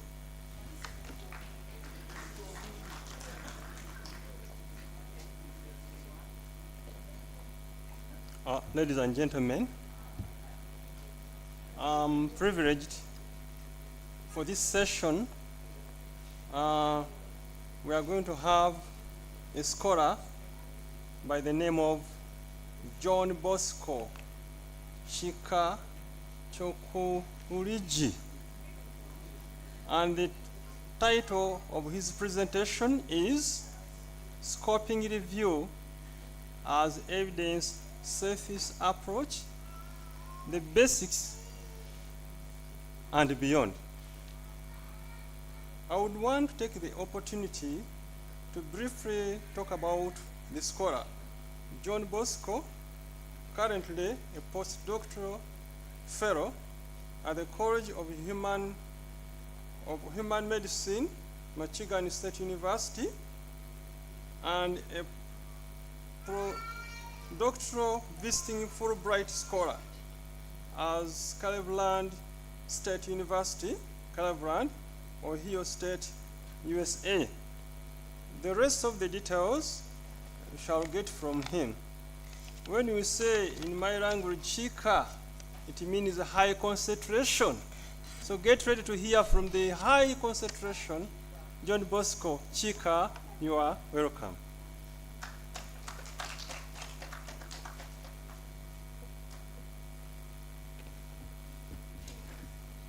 Good day, everyone. I'm delighted to be here in the land of St. Charles Luanga and companions. Just in June, a lot of people, including people from Nigeria, were here on a religious pilgrimage. And so it gives me a great feeling to be here at this time for our academic pilgrimage. And it's my expectation that we live here with greater rejuvenation to continue doing our works in various ways and with new ideas that will strengthen the work we do. And so, scoping reviews as evidence synthesis approach, the basics and beyond, is one of the ways that I think we can be able to get the enlightenment that will help us to make progress. So in the presentation, we are going to look at the meaning of evidence synthesis and also be able to see when and where it is appropriate or inappropriate to carry out a scoping review, identify some of the common misconceptions of scoping review, and then appreciate the steps we need to take when we want to do a scoping review. We live in a world where a lot of us like evidences, and when you mention evidences, you are simply referring to the proofs to show that something is true, that something is valid. And it becomes more important for us as researchers in search of this evidence. That is what researchers most of the time go about doing in their daily lives, to look for evidences. And so when you are looking at evidence synthesis, you are thinking of a way of bringing together these evidences that exist in order to make deeper meaning out of them. And so the various ways of looking at these evidences abound. For example, you can have rapid review, narrative reviews, mapping reviews, realist reviews, scoping reviews, systematic reviews, umbrella reviews, and meta-analysis. The rapid reviews, as the name implies, is just a fast way of getting information. And most of the time, it's not often systematic, it is not often orderly. In narrative reviews, a lot of us, especially those who have degrees, must have done their thesis or written projects. So how did you go about browsing the internet or going to the library to get information? A lot of times that is the typical illustration of a narrative review. In mapping reviews, you give more attention to specific aspects of the topic you are interested in. It can be to look at the literature on it. It can also be to look at concepts associated with it, or to look at policies that exist in that regard. And in realist reviews, as the name implies, the review in real-world settings. So for whom and what? That is the question. So if you say something works, for which group of people does it work? So that is when you do realist reviews. Most of the time, the practical illustration is like, oh, you've gone to the field to see whether this actually works.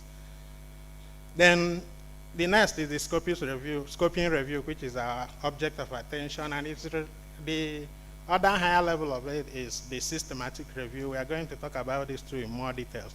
But in umbrella reviews, if you've done systematic reviews, or systematic reviews have been done on a particular issue of interest, and you want to bring together the body of knowledge that exists from these scoping reviews, that is what is called umbrella reviews. And then meta-analysis is also a higher form of scoping review, but in this case, apart from just trying to gather the body of information, you go further to be able to see what is the extent or degree of effect from the findings you already have. So what makes it different from systematic review, for example, is that you are looking for the effect size. For example, if you say that adverse childhood experiences influences aggressive behaviors in adolescence, how large is this effect of adverse childhood experiences on aggressive behavior?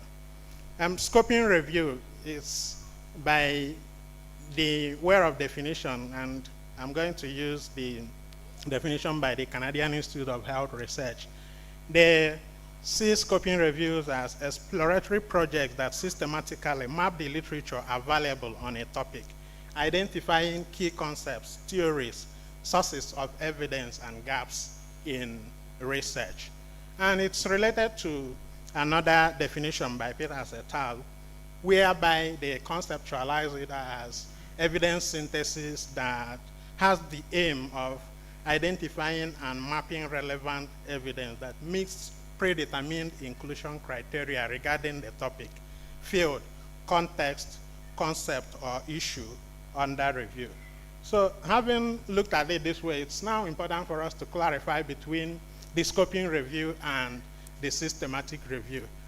It's the, even though we called one scoping and we call the other systematic, it doesn't really imply that the scoping review is by any way less systematic. By systematic, I'm saying that it doesn't mean that it's in any way that it is unorganized, that there is no pattern or process of doing it. The pattern or process of doing both are the same. What makes the difference between the systematic and the scoping review can be looked at in three different ways. One is in terms of the breadth and the depth. So research can be seen in two ways. One is horizontal and the other is vertical. So the horizontal is where you are spreading your hands so wide and trying to look at general issues. The vertical is that you are looking at research from a narrow perspective. Most of the time, systematic reviews adopt this narrow angle, while scoping reviews are very wide and large enough. Then second is in terms of the quality. of studies that are included in scoping reviews as against systematic reviews. Scoping reviews are often more general in terms of their inclusion. So it's more of like, okay, if it exists, let's include it. So even unpublished studies like theses that students have been done can form part of your scoping review. So unpublished data that exist anywhere, you can get them and add them in scoping review. But in systematic reviews, the quality of studies that are included in them are more stringent. You have strict rules about what comes in. So most times, systematic reviews give more credence and interest to peer-reviewed publications. And then finally is the goal of the scoping review as against the systematic review. The major aim, primary goal of scoping reviews are often mostly descriptive and suggestive. So if you've done the scoping review and you obtain your findings, you speak in the language that, oh, this body of evidence suggests that. But in systematic review, you make definite statements because you've gone beyond what is expected in the scoping review. And so the statements or conclusions from systematic reviews are often definitive rather than suggestive. And so the figure or picture we have is a web tool that was developed by a team of researchers to guide you make a decision of whether you want to do scoping review or systematic review or even other types of evidence synthesis that we mentioned earlier. So by the time you look at this article, there is a link in it which you are going to click and simply answer a few questions, including, oh, what time do you have to do the review? What is your level of expertise and what is your goal? By the time you respond to those questions and don't just click submit, it gives you, oh, perhaps scoping review would be the best answer, and that helps you to move forward. The online tool, the link is somewhere in the slide and even at the end of our presentation. So because of the context of our discussion today, we want to answer the question of how scoping reviews can help us to form interventions. And I am going to be more generic in terms of interventions. It could be in education, it could be in healthcare, it could be in the economic setting. So scoping reviews help us to get the big picture. So the nature, the extent, and the range of literature or body of knowledge that exists on a particular issue is derived when you conduct scoping review. So for example, you can do a scoping review to be able to know the classroom management practices of teachers who are teaching those with special needs. Then the second is that scoping review can help us to identify key concepts or definitions. And then it also helps us to identify characteristics of factors related to a particular concept. So for example, it could be something like peer-led HIV education. So what are the factors associated with this particular concept? And you do a scoping review, it helps you to get knowledge of those factors. Then it also helps us to be able to know how research is conducted on a given topic. So if, for example, the goal of your research is to be able to know child rearing practices of parents of children with special needs. So how have researchers been going about conducting researches in this area? Do they do it by observation? Do they do it by qualitative methods? Do they do it by quantitative methods? And even more importantly, in terms of the designs, are they doing more of cross-sectional designs as against longitudinal designs, and so on and so forth? Then it also helps us to determine whether a full systematic review is important or needed on the issue. So it's more of like a step you take to know whether you do a systematic review. One organization, the British Department for International Development, commissioned a scoping review to understand the experiences of people with microfinancing. And from the scoping reviews that we have done, several systematic reviews have been generated from the knowledge from the scoping reviews. And then finally is that scoping reviews can help us identify gaps and key research priorities. So if we've been able to go to look at the literature and we've seen that this is the directions that people have been going to or taking regarding a particular issue, what then should be the next steps? They get that knowledge from scoping reviews. So a group of researchers in 2016 conducted a scoping review of the general reasons why people state in their published articles that they do scoping reviews, and a number of reasons we are given. The most common reason is to be able to gauge the breadth and extent of literature. Remember I talked about breadth and depth earlier on. So how wide has the body of knowledge been on a particular issue?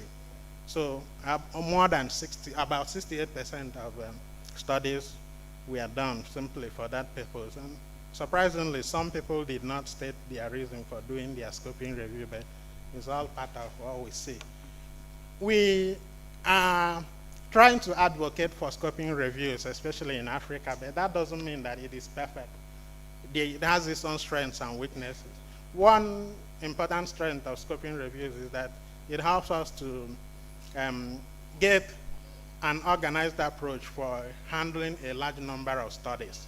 So where studies have been wide, where studies have been varied across different contexts, across different populations, for example, you can do a scoping review to bring this body of evidence together. And it is systematic, which is a very important beauty of scoping reviews. But it also has its own shortcomings. One, it is time consuming and requires a great deal of effort. My supervisor in the US, I was discussing with her recently, and I was suggesting that we do a scoping review of an issue. She told me she doesn't do it, that it takes a whole lot of time. The time you are going to use to maybe write 3 papers, you spend it in doing one scoping review.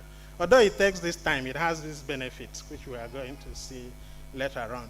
It's important if you have students you are working with, undergraduates, masters, and PhD, it's important to do scoping review, because with that large number of human resources at your disposal, the time it takes is going to have some payoffs. Then some people also look at it as mixing apples and oranges. So studies have been done across different contexts and across different populations. You want to bring them together, even when there may be variations. Then it ignores the context of each individual study, such as methodological rigor. Remember I pointed out earlier that in doing scoping review, you can bring in gray literature that have not been peer reviewed.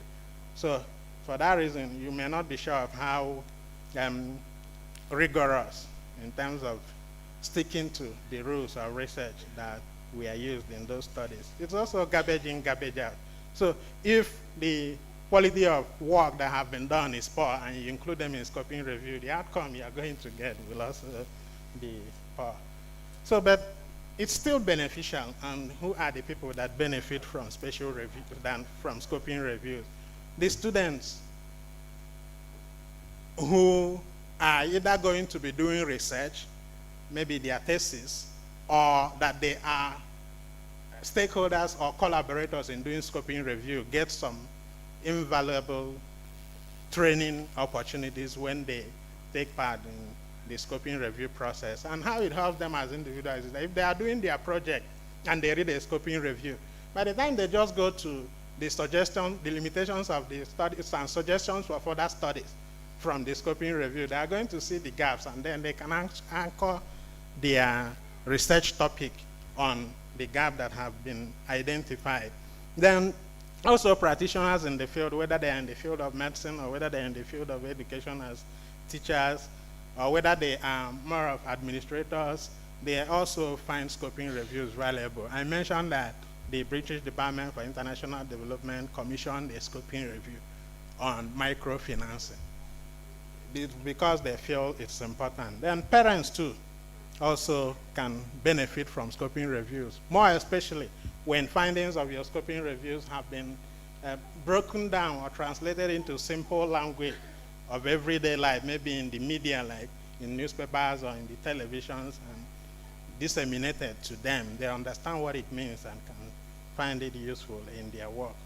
there are a lot of abuses and misconceptions of scoping reviews. One is that a lot of people, we are going to be talking about steps in scoping review, and so most people think that you can skip some of these steps in scoping review and still achieve your goal. So you can just decide, for example, not to involve two people or more than two, at least two people in trying to judge the works that you've generated. Some people think, oh, one person can do it, for example. Then it's also, people also look at it that it gives you methodological freedom to do anything anyhow. That is not what scoping review requires. Then some people see it as a lower form of evidence compared to systematic review. They do not have the same goals. They do not have the same objectives. Each one performs its own function. So you do not look at it from the angle that one is better than the other. Also, some people see it as easier than systematic review. It's not true. It takes a whole lot of efforts on its own. In fact, what makes scoping review higher is just one step ahead that scoping reviews do. That doesn't mean that it's easier for you to do scoping review than to do systematic review. Then people also see it as something that just answers every type of questions. No, it is not every type of questions that scoping reviews are amenable or useful to. We mentioned earlier that the right to review, which is the online web tool, by the time you answer some questions about it, that you provide information, it tells you whether scoping review is what would work or it is systematic review, for example. So it means that it's not everything that scoping review would be able to do. Then people also say that you do scoping review when there are not many studies, while some people think that you should do scoping review when the studies are so large, and so you do scoping review to organize it. No, whether the studies are few or whether the studies are large, scoping reviews can still be used for the purpose. So when you want to do scoping reviews, you need to take some steps. So, and these steps can be summarized in these 5 major headings. One is to identify and formulate the question that will guide you in the research. Then, having done that, you go further to identify the literature that exists on it and retrieve them from where they are. More of like you've gone to a library and then you pull the journal article or the book that contains the information you want. Then go further to classify these studies and then select the evidence that is of interest to you. And then fourth is data extraction and organization of the evidence. And finally, you collect, summarize, and report the evidence. Some other offshoots of this last step is also to be able to consult with stakeholders, and I'm glad earlier on we are just coming from a discussion of community engagement, and then also talk about the implications of the knowledge that you have extracted from the existing studies. And so I was actually led into this particular area of research, scoping reviews, because of my involvement in the Center for Translation and Implementation Research at the University of Nigeria. And so the director just asked me to, would you be able to lead a scoping review that will look at the mental health needs of people living with HIV and the interventions that have been used to address these mental health problems among this population. And even though I have not done a scoping reviews before, I accepted to lead the work with a team of other 17 researchers, and it was a very rewarding experience to me, and that is why I feel I've come here to share the knowledge with all of us. So the first step we pointed out is identifying and formulating the question that will guide your research. So this particular idea of stating the review question, the general framework that most people use involves either the PCC or the PICO framework. And the PCC is talking about the population, the population, the context of the research. Related to it too is what some people also call the PICO. And in this PICO framework is the, apart from simply looking at population and context, two other aspects were added to it, and these are interventions and outcomes. So the P there is still the population, the I is the intervention, the C is the context, and then the O is the outcomes. So the review question you want to look at should be able to have these components as part of the question. So in the scoping review I talked about earlier, which I led, our central question was this: what are the mental health interventions for people living with HIV in sub-Saharan Africa? And so if you look at this, you'll see that if we take it from this angle of PCC, for example, the population, we already know it's people living with HIV. Then the concept are the mental health interventions, or simply you can say mental health. And the context is sub-Saharan Africa.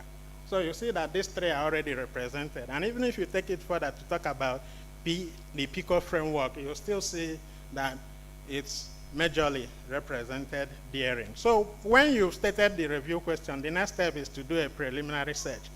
The preliminary search is most often regarded as something that should be iterative, because you simply, maybe in a world where we live in a world of technology, simply type in the research question into Google, and you'll see the extent of literature that exists. If you get so much, how this helps you is that if you're able to get so much and you know that a lot exists, then it means you may need to go further to narrow the search such that you get something that is more manageable. And if you get so little, it means you may need to widen your dragnet so you get so much. So this is just something that at this stage you just want to get a general view of what is there before you decide where to give more attention to. After that, the next is to develop a protocol. A lot of us, when you read literature, you may have seen protocol papers that people publish. But most times, it doesn't mean that protocols need to be published. What it means is simply going to register what you intend to do somewhere on an online database, such that other people that may want to do this, they can go there and see that, oh, has anything like this been done before? And if it has been done, they will be able to know that they need to look towards a different direction. It gives you a great ownership of what you do. That's one advantage of it. But another advantage is that you may decide to simply go ahead and send the protocol paper to a journal. And some journals are specifically give more attention to protocol papers. So you can do this through a lot of other resources that I will mention there. The chief among all of them is the Prospero. And so in this particular idea of the searching for the literature is that you already have a circle, which is the interest, the area of interest you want to give attention to. And a lot of things would want to come into that particular area of interest to you. But it is only those that fit into the particular shape of the circle you want that are going to come into it. That is the idea of this search we are talking about. So you can see an example. The next page there is a sample of a protocol paper. Most times protocol papers will always have this word protocol in their title. And that just leads me to the idea of when you do your scoping review. You can't do a perfect scoping review and publish it without having that name, scoping, in it. You can call it scoping study if you want. You can call it scoping review. It doesn't matter, but scoping is the key term which must be in the title of what you are writing for the publication. And so the next stage after that foundational step of the problem statement is that you need to go now to identify and retrieve the relevant studies.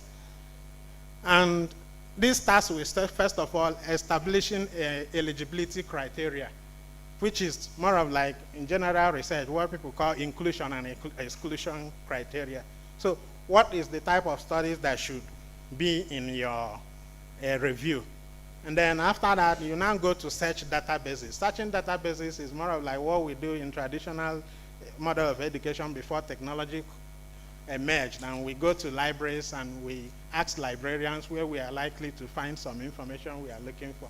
Online databases are now available everywhere, and you can simply go them. Like, for example, most people in psychology will always have PsycInfo as your primary area of interest. In education, people go to EBSCOhost. In medicine, people go to PubMed or Medline. So various fields of research, various fields of human endeavor have places where they go to. Then when you've gone to these databases and collected information, scan the reference list. But you don't just stop on those references that are there. You also need to search for gray literature. Gray literature means asking people who are doing research in that area, oh, do you have any idea of anything that maybe have not been published or that may be existing somewhere in hard copy without being online that can be included in a review? And if they say so, you add it. From our, this second step, an illustration of eligibility criteria is what you can see by the other part of our work in that I gave the example earlier. And so a key aspect of your search for the literature is that you need to prepare a template of the key terms that you are going to enter in the database to search for the information. It's just much of like you've gone to the library and you ask the librarian there, where do I find this particular thing? And the librarian tells you it is maybe in this particular section of the library. So if you don't ask the librarian the right question, the librarian tells you the right place to find it. That is what you do here. So if you've been able to prepare a good template, it's easier for you to simply know where to find it. So the various databases have different languages that they speak. So it's not often, they may have some similarities, but they will always differ. So in our search, what we entered in APA PsycInfo was something like this. So the number one there is the issue we are interested in, which is HIV. Then number two is about other variations of the HIV term.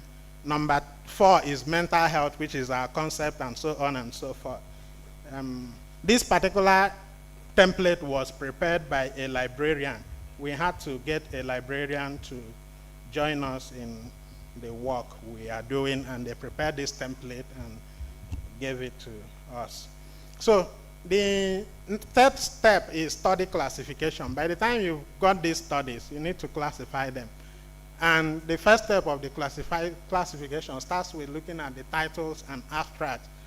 So that is why it is emphasized that your abstract should be good and rich enough for the work you publish, because that is the first thing that most people read, the title and abstract. So you can generate in your search maybe like hundreds of thousands of literature. So it's not feasible to begin to read the full text of all these articles. So first thing is to look at all the abstracts and see those that actually represent what you want. So that's the first step you do after generating them, and it's usually done by two people, after which they compare notes. Then those abstracts that seem to have the information you want, the next is to read their full text, which is also done by two people. And when these two people have done the work and they are comparing notes and there is any disagreement, if they are unable to resolve it among themselves, they bring in a third person to come in to help to give a verdict. The person may either be for one of them or for the other, and then that becomes the decision that is done. So in doing systematic review, technology has come to our aid in a lot of ways. And so it helps us to manage these reviews in very stress-free, orderly way. And some of the two most popular technologies that are used are Covidence and Rayan. The links with which you can access them are here. Covidence on it, these system management tools are something you can give a workshop on its own. But it's also something you can learn simply by looking at some videos on YouTube. Then the fourth step is data extraction and organization of an evidence. For you to be able to do this, just get an Excel document and then prepare a template with headings about the information you want, so that when the people who are doing the review are looking at this full text, they are populating the Excel sheet with the information they are getting from there.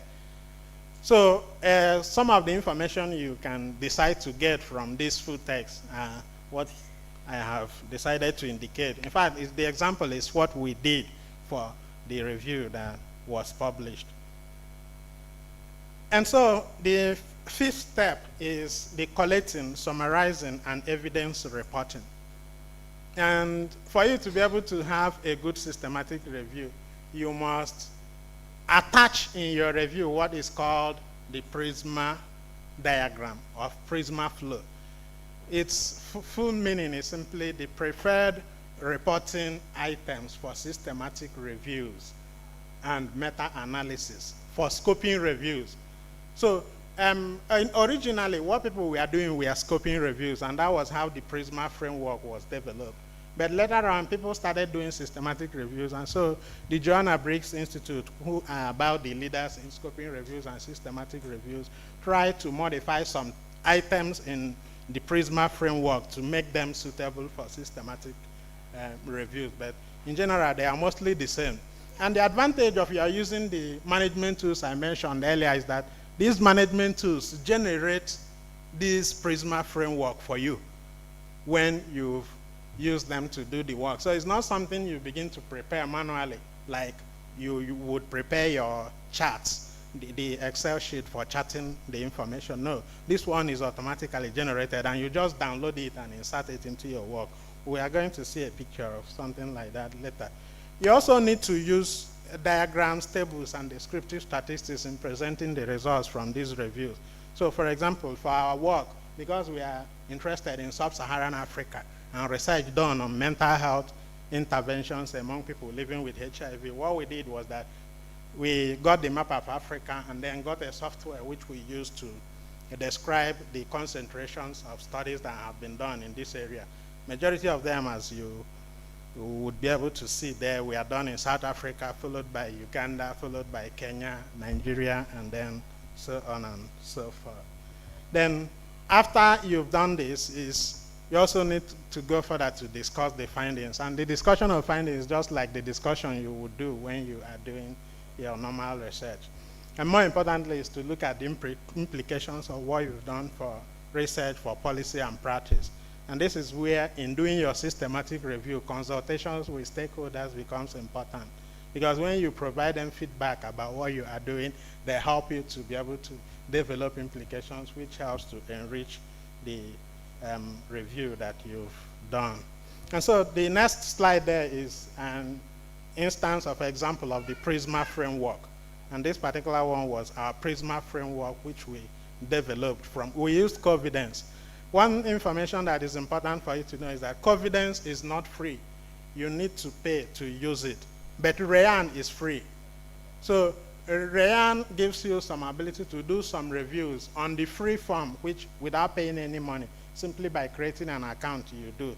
So even if you don't have resources to subscribe to Covidence, you can start with Rayan, and nobody is going to say they are not going to publish your work because you used Rayan. And so I am going to conclude by looking at the statement by Albert Einstein, the great British scientist, who said that if I have seen further than others, it is by standing upon the shoulders of giants. You need to stand on the shoulders of giants to do systematic reviews. Standing on the shoulders of giants means that you do not have to assume that you know everything and that you know it all. Teamwork, as we are going to see in the other picture, is what helps in the systematic review. I do not know how to develop the search terms that are used in systematic reviews. What did we do? We got a librarian into it. And librarians around us, fortunately, librarians around us, maybe in Africa, may not be so, not all of them will be very conversant with this. So, but we had a librarian from a Canadian university, 2 of them that helped to do this. And my plan, next steps, is to get this librarian to do a training for some librarians, and not just librarians, even students in Africa, because these students are more of like inclined to technology. So it will be easy for them to get hold of how to develop these search terms and input them into the various databases. So if that training opportunity is developed, I will be happy to share it to members of the Issbd in Africa so they can also learn how to do it. And in various Nigerian languages, we say thank you in these various ways. Here are some resources you can look at too. Thank you.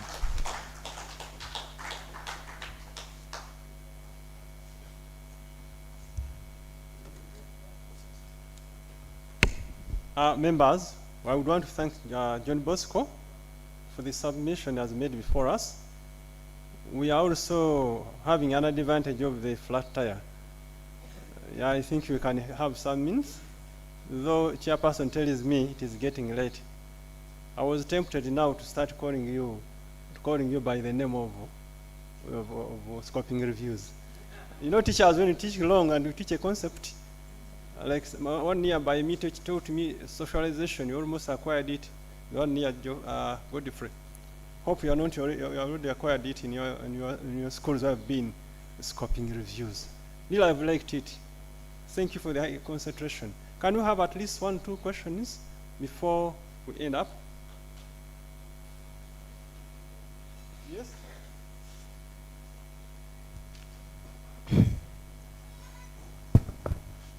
Thank you so much, John Bosco. And we need questions, not presentations, please. Thank you very much, John Bosco, for that. I take pride in this conversation because in Africa, we are talking about shrinking funds in research, and this is a very good avenue of us creating data that is good, especially for evidence and policy implication, without really much heavy funding. I want to ask 3 questions. 1, we are always told to acknowledge our participants. How do you acknowledge when you have done scoping review? In referencing, we are always told to put all the references in what we have used. If you are collecting data from a number of scholars who have had many references, how do you do this? How do you decide on what reference to put or not? We are also told when you are, you have just told us to, when you're supporting your findings in a scoping review, you also just report the findings the way they are.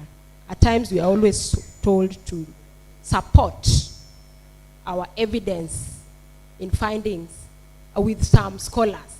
How do you now get which scholar to support evidence as you discuss your findings and who to leave out of this discussion? Thank you.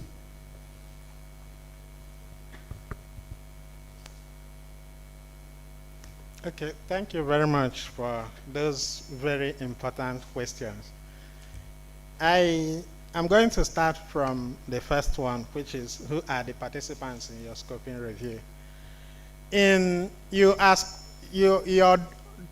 are doing scoping review, you are not collecting primary data from people. You are only getting information from publications that have been done by others. So they are not actually your participants, and you do not need to begin to tell us that there were 20 females and 30 males, for example. That is not what you are going to be doing, like as if they are in your own study.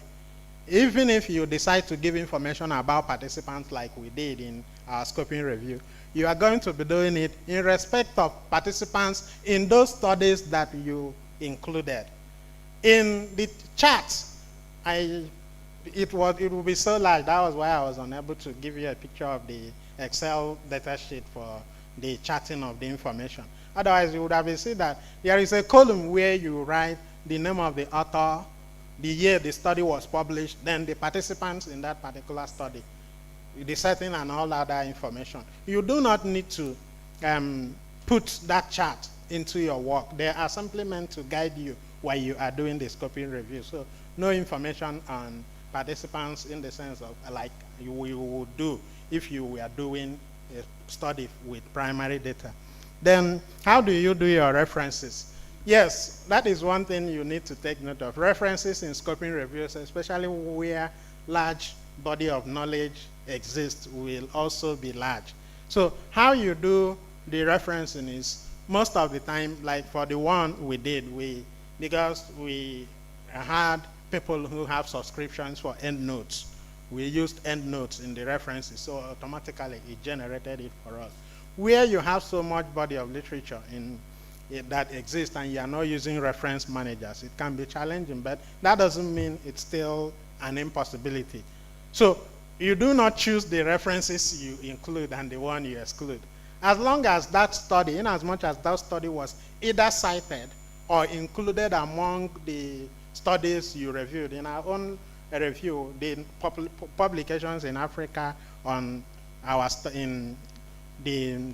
given the research question of interest to us, we are just 54 in number. All those 54 studies will appear in the references because they were mentioned and cited in the work that we did.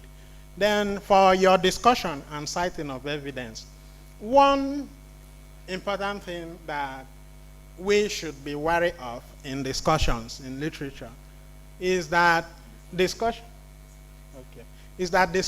are not places for you to start doing a new literature review. In fact, this very strict rule is this: if you've not mentioned a study in your literature review, do not include it in the discussion. So if you didn't in any way talk about a particular study, only in very rare cases should you bring it into your discussion to support what you have found. I do not really know whether this answers your last question correctly, but I'm happy. He just mentioned to me that my time is up. So, but I'll be happy to discuss this last one with you as we leave here. Thank you. Well, thank you very much. A stronger clap. We would want to thank John Bosco for the presentation. And the members, we are aware that this is just the beginning. When we get such opportunities, we get contact. If somebody say, I've been after the end of the conference, we can keep chatting, sharing some of these. Hope we are going to leave our contacts, WhatsApp and the rest behind, so that the chatting keeps on even when after this session. I would want to thank John Bosco very much, and I want to get back to the chairperson as he stands up. He tells us that time is over for the presentation. Thank you very much, members. Thank you very much, Chair and the presenter. Of course, there are other issues in the chat there. There's now Chat GPT that can do work for us, so we don't need to do scoping reviews anymore. So maybe your presentation has gone in vain, but shall work on it. I want to recognize the presence of our mentor, another mentor, Professor Peter Baguma. Okay. I also want to recognize the presence of another mentor from Kabale University. Yes, his name is Professor Bandu. Okay. Also want to recognize the presence of our Issbd President, Tony Antonucci. Tony, she's online. Yeah, so line. So, so Tony, are you able to say hello? Just to see your face, but I don't know, IT has refused to be with us, but no problem. She's going to be presenting at any time, but she's with us. Not in spirit. She's here physically. We are now going to, the vehicle I'm told has arrived, and they offloaded the things. Now the condition is that we are going to pass through here, not any other entrance, because as you get out, you are going to get a playing card. So if you do not have that playing card, you want to play. Are we together? So please, Kenneth. Can I get the card people around here? And in the absence of a person who knows how to pray very well, I am going to lead the prayer for the lunch. I'm told it is not called lunch. The names they give these meals, something between lunch and dinner. I don't know what it's called.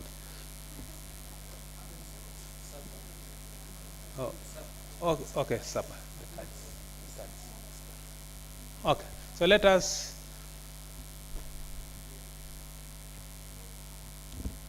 clap hands.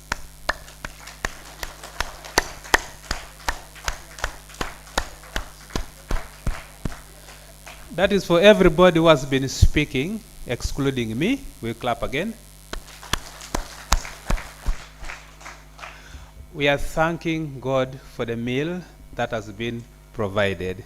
So let us have all the energy to eat it and keep blessing Him. So the front table can start going the gate as they continue to the right place. Let us take maybe 35 to 40 minutes and we come back and see what we can do together. Thank you so much.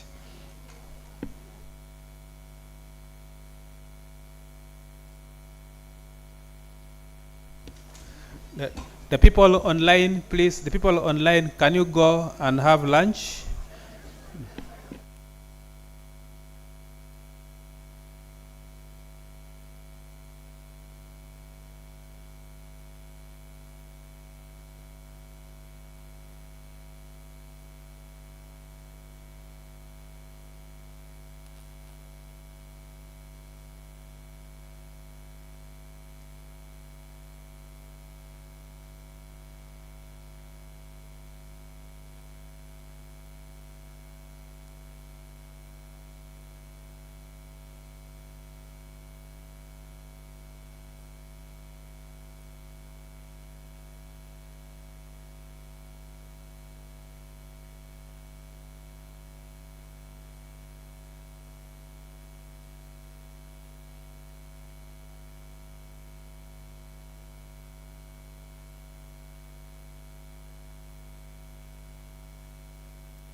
Every waking day is a reminder just how beautiful this, our land, truly is.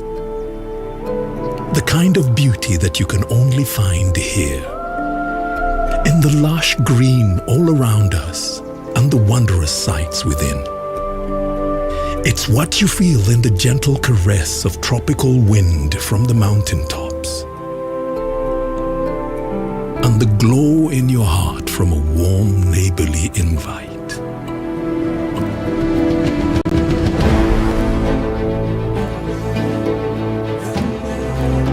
It's in the distinct aroma of our cooking to the taste of food that takes you on a journey. In the sound of homecoming and the sound of Mother Earth.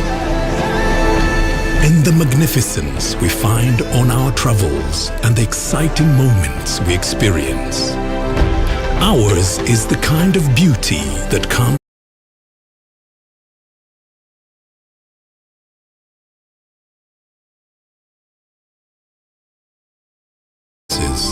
and truly enjoy what's uniquely ours.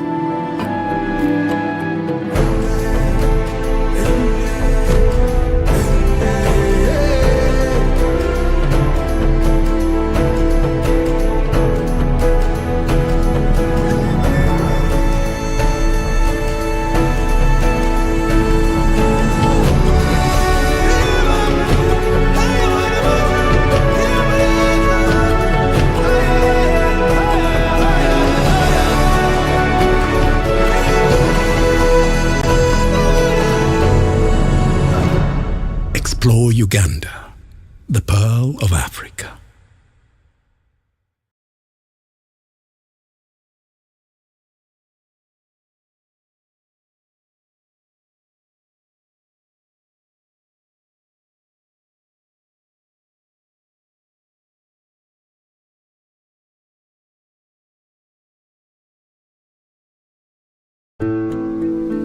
Every waking day is a reminder just how beautiful this, our land, truly is. The kind of beauty that you can only find here. In the lush green all around us and the wondrous sights within. It's what you feel in the gentle caress of tropical wind from the mountaintops. And the glow in your heart from a warm invite.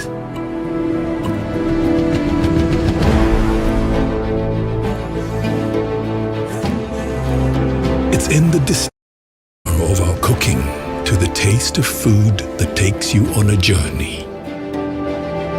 In the sound of homecoming and the sound of Mother Earth. In the magnificence we find on our travels and the exciting moments we experience. Ours is the kind of beauty that comes in all things big and small. All we have to do is awaken our senses and truly enjoy what's uniquely ours.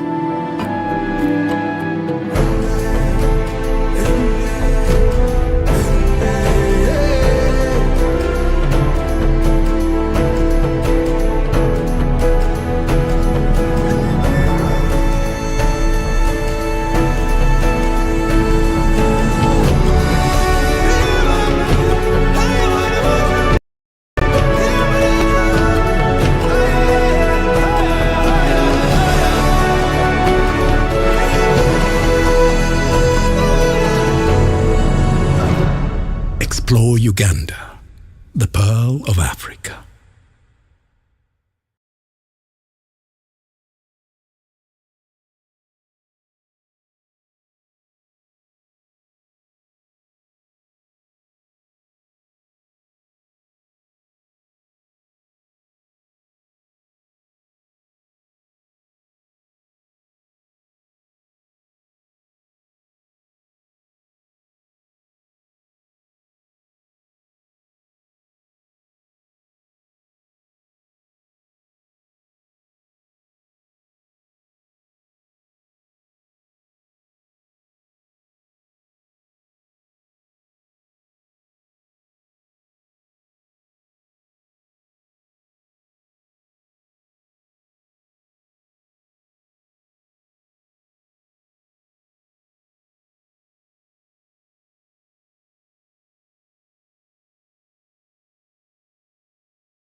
kuwapatia wana Uganda uwezo wa nia ya pili, ulinzi wa nchi, kudumisha swala la amani kwa wana Uganda. Nia ya tatu ni umoja wa nchi, kuondoa ubaguzi wote, pia ukabila.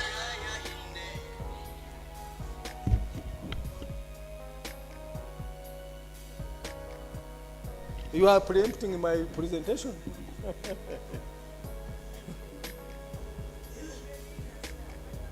Wana Uganda wafurahie uhuru wa nchi. Nia ya tano uchumi wa nchi, kuboresha uchumi wa nchi na maendeleo. Nia ya sita huduma kwa watu, kuinua maisha ya watu kwa huduma bora. Nia ya saba kuondoa wizi, kukuza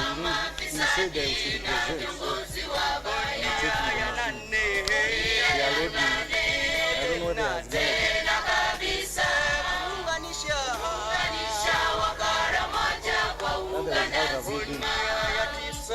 Nia ya tisa umoja wa Afrika, kusaidia nchi jirani wakipata shida. Nia ya kumi tena muhimu, kugeuza hali ya uchumi iweze kwa wote. Nia za chama Samson Meja from Zimbabwe.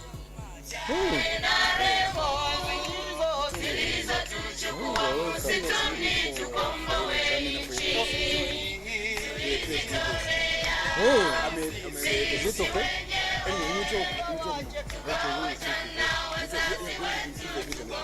I'm going to test psychological test. Okay.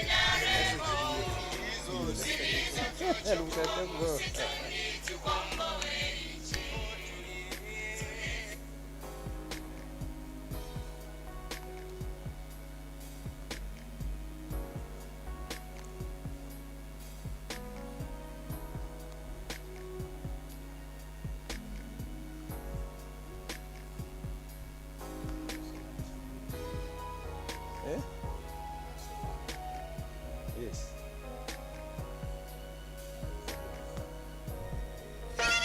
Something from Zimbabwe.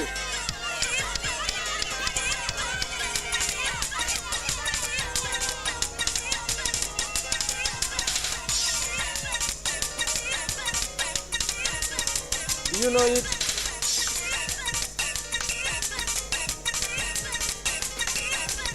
This is from your village.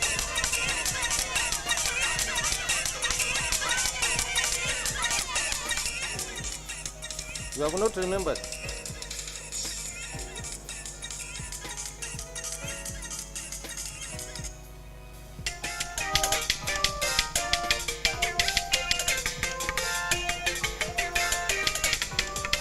What about that one?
Hello.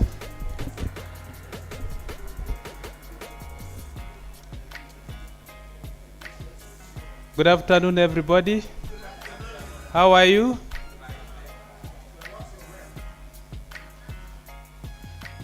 Can you please, can you say amen? You are in which church? Okay. Okay, I want to welcome you back to the afternoon session. We are really running late, and we have a cut-off time of 4:30.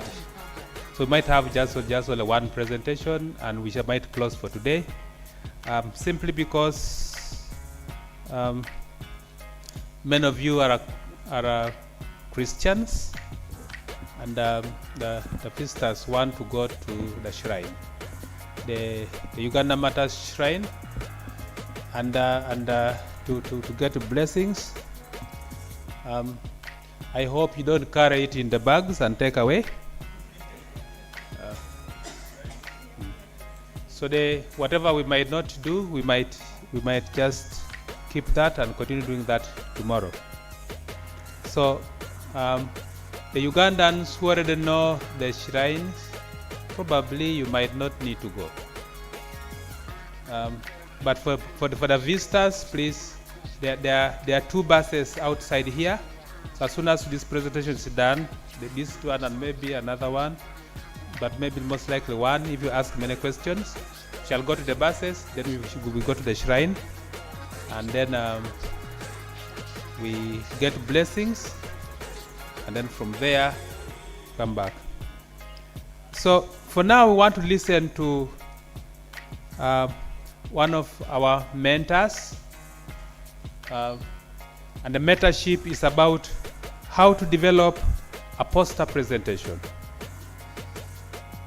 You know, the trend these days is that people are moving away from oral presentations where you are given 10 minutes and before you know it is over and they say go away. And for many who want to benefit from a presentation, I mean, when I present, I want to also benefit. I'm not just giving information, even if I want to benefit. So for early career scholars, some of them have not yet found their ground in their own research. They have not even understood their work. They have probably understood it in one perspective and not the other one. So when they make a poster presentation, you are able to present 30 times within 1 hour. And that means after 1 hour, the whole research is in your head and they have asked you very many questions. And now you can refine it better. And that's the reason why many of you are here, to really refine your work so that you are able to publish them there. So the person who has been walking this journey several times and now comes with a wealth of knowledge is none other than Dr. Jacqueline Jere Folotia.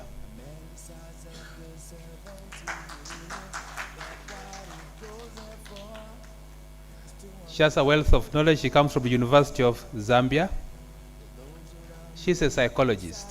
And when she looks at your poster in psychology, you just know she has seen what you have not written. Jacqueline is also an executive member of Issbd, and so she really has those things that Issbd wants to know. I want you to know that if you listen to her carefully, whatever she's going to say, and you produce a very good poster which summarizes your abstract, you might be chosen to go for the World Issbd meeting in Lisbon next year. So where is Lisbon?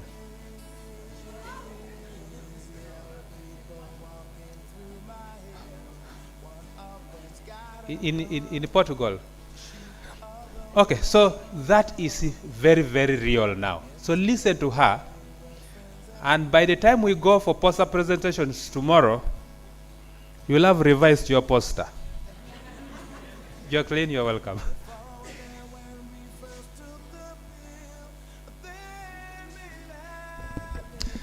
Don't mind what I said. So thank you very much, Jeffrey. You've done 3/4 of my work. I don't have much more to say, but I still want to tell you what I came here to say, right? Because, yeah, anyway. So this is Jacqueline Jere-Folotia from University of Zambia. And you've been told she's really, really good at making posters and, of course, judging them. Now, Jacqueline Folotia is an educational psychologist. She works as a lecturer and researcher in the Department of Psychology at the University of Zambia. Jacqueline serves on the Psychology Association of Zambia Executive Committee as president of the association. She is an African Early Childhood Network, AFSEN fellow, and a member of the Zambia Early Childhood Development Network, ZECDAN. She is also the country coordinator and is an executive member of the International Society for the Study of Behavioral Development, ISSBD. She has been a member of ISSBD since 2006.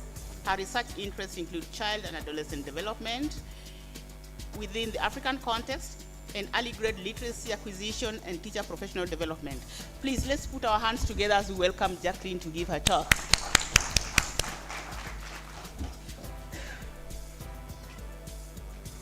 Thank you. Good afternoon, everyone. It's such a pleasure to be here. I was super excited about coming to Uganda because I've never been here. Yes, so this is my very first time, and I can tell you I loved the food. I don't know about you, but I think they have amazing, amazing food. Okay, so I am making this presentation based on my personal experience. As you've heard, I have been an ISSBD member from 2006, and I've enjoyed the journey.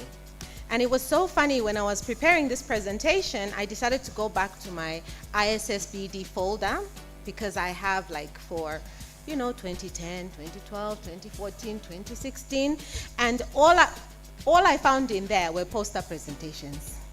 So that has been my journey with ISSBD, and I don't regret it. I know we may have tried to do I think I've done one symposium, but I've been quite happy with the poster presentations because of what I've been able to benefit from them. I think that unlike most of the, other items on programs, especially at international conferences, you have a lot of parallel sessions. So, some people can come to some sessions and not others. But with a poster presentation, there is always time allocated just for poster presentations. So what that means is that the level of exposure that you get as an earlier career scholar is just unbelievable. The level of interaction, the feedback that you get from people, that will pass by and see your work is just simply amazing. 3/4 of the people I know here, over the years, I have known because we've been in the same room giving our poster presentations. So I think it's an amazing journey for you to take. I think do not, undermine the level of, how much you can benefit from creating your poster presentation or participating in poster presentations, especially if you have a good poster presentation. Okay, so I am now going to make my presentation is, as I said, based on my personal experience, and I'm more than happy to share this with you. Okay, so that's just something a little quote for us to just keep in mind as we are preparing our poster presentations. Okay, so what is a poster presentation, really? What is a poster presentation? And as far as I'm concerned, I think it's a presentation that is formal in nature, in the sense that you are presenting research-based information. You are just not presenting anything. You are presenting based on your PhD work. Some people present based on their master's work. Some people present based on research that they are conducting, right? And so there is a research element usually attached to poster presentations. Some people present their proposals, and that's fine too, okay? But the most important thing about poster presentations, apart from that, you know, it's scientific in nature, is that it's visual, right? So it's not you standing and talking all the time, but the people coming to see your posters are also interested in what your poster looks like. And depending on what it looks like, it will determine the level of attraction you have and how much people will be able to gain from your poster, right? Assuming you've gone to the bathroom and your poster is standing on its own, just by the way it looks, people should be able to get information from the poster on what your work is all about, and you know what you're focusing, what your results are, and so on and so forth. All right. So a poster presentation, unlike an oral presentation, I think really creates a certain level of interaction between the people visiting your poster and yourself. All right. So why is it important, you know, for us to make sure that we submit posters? And I've mentioned some of these points.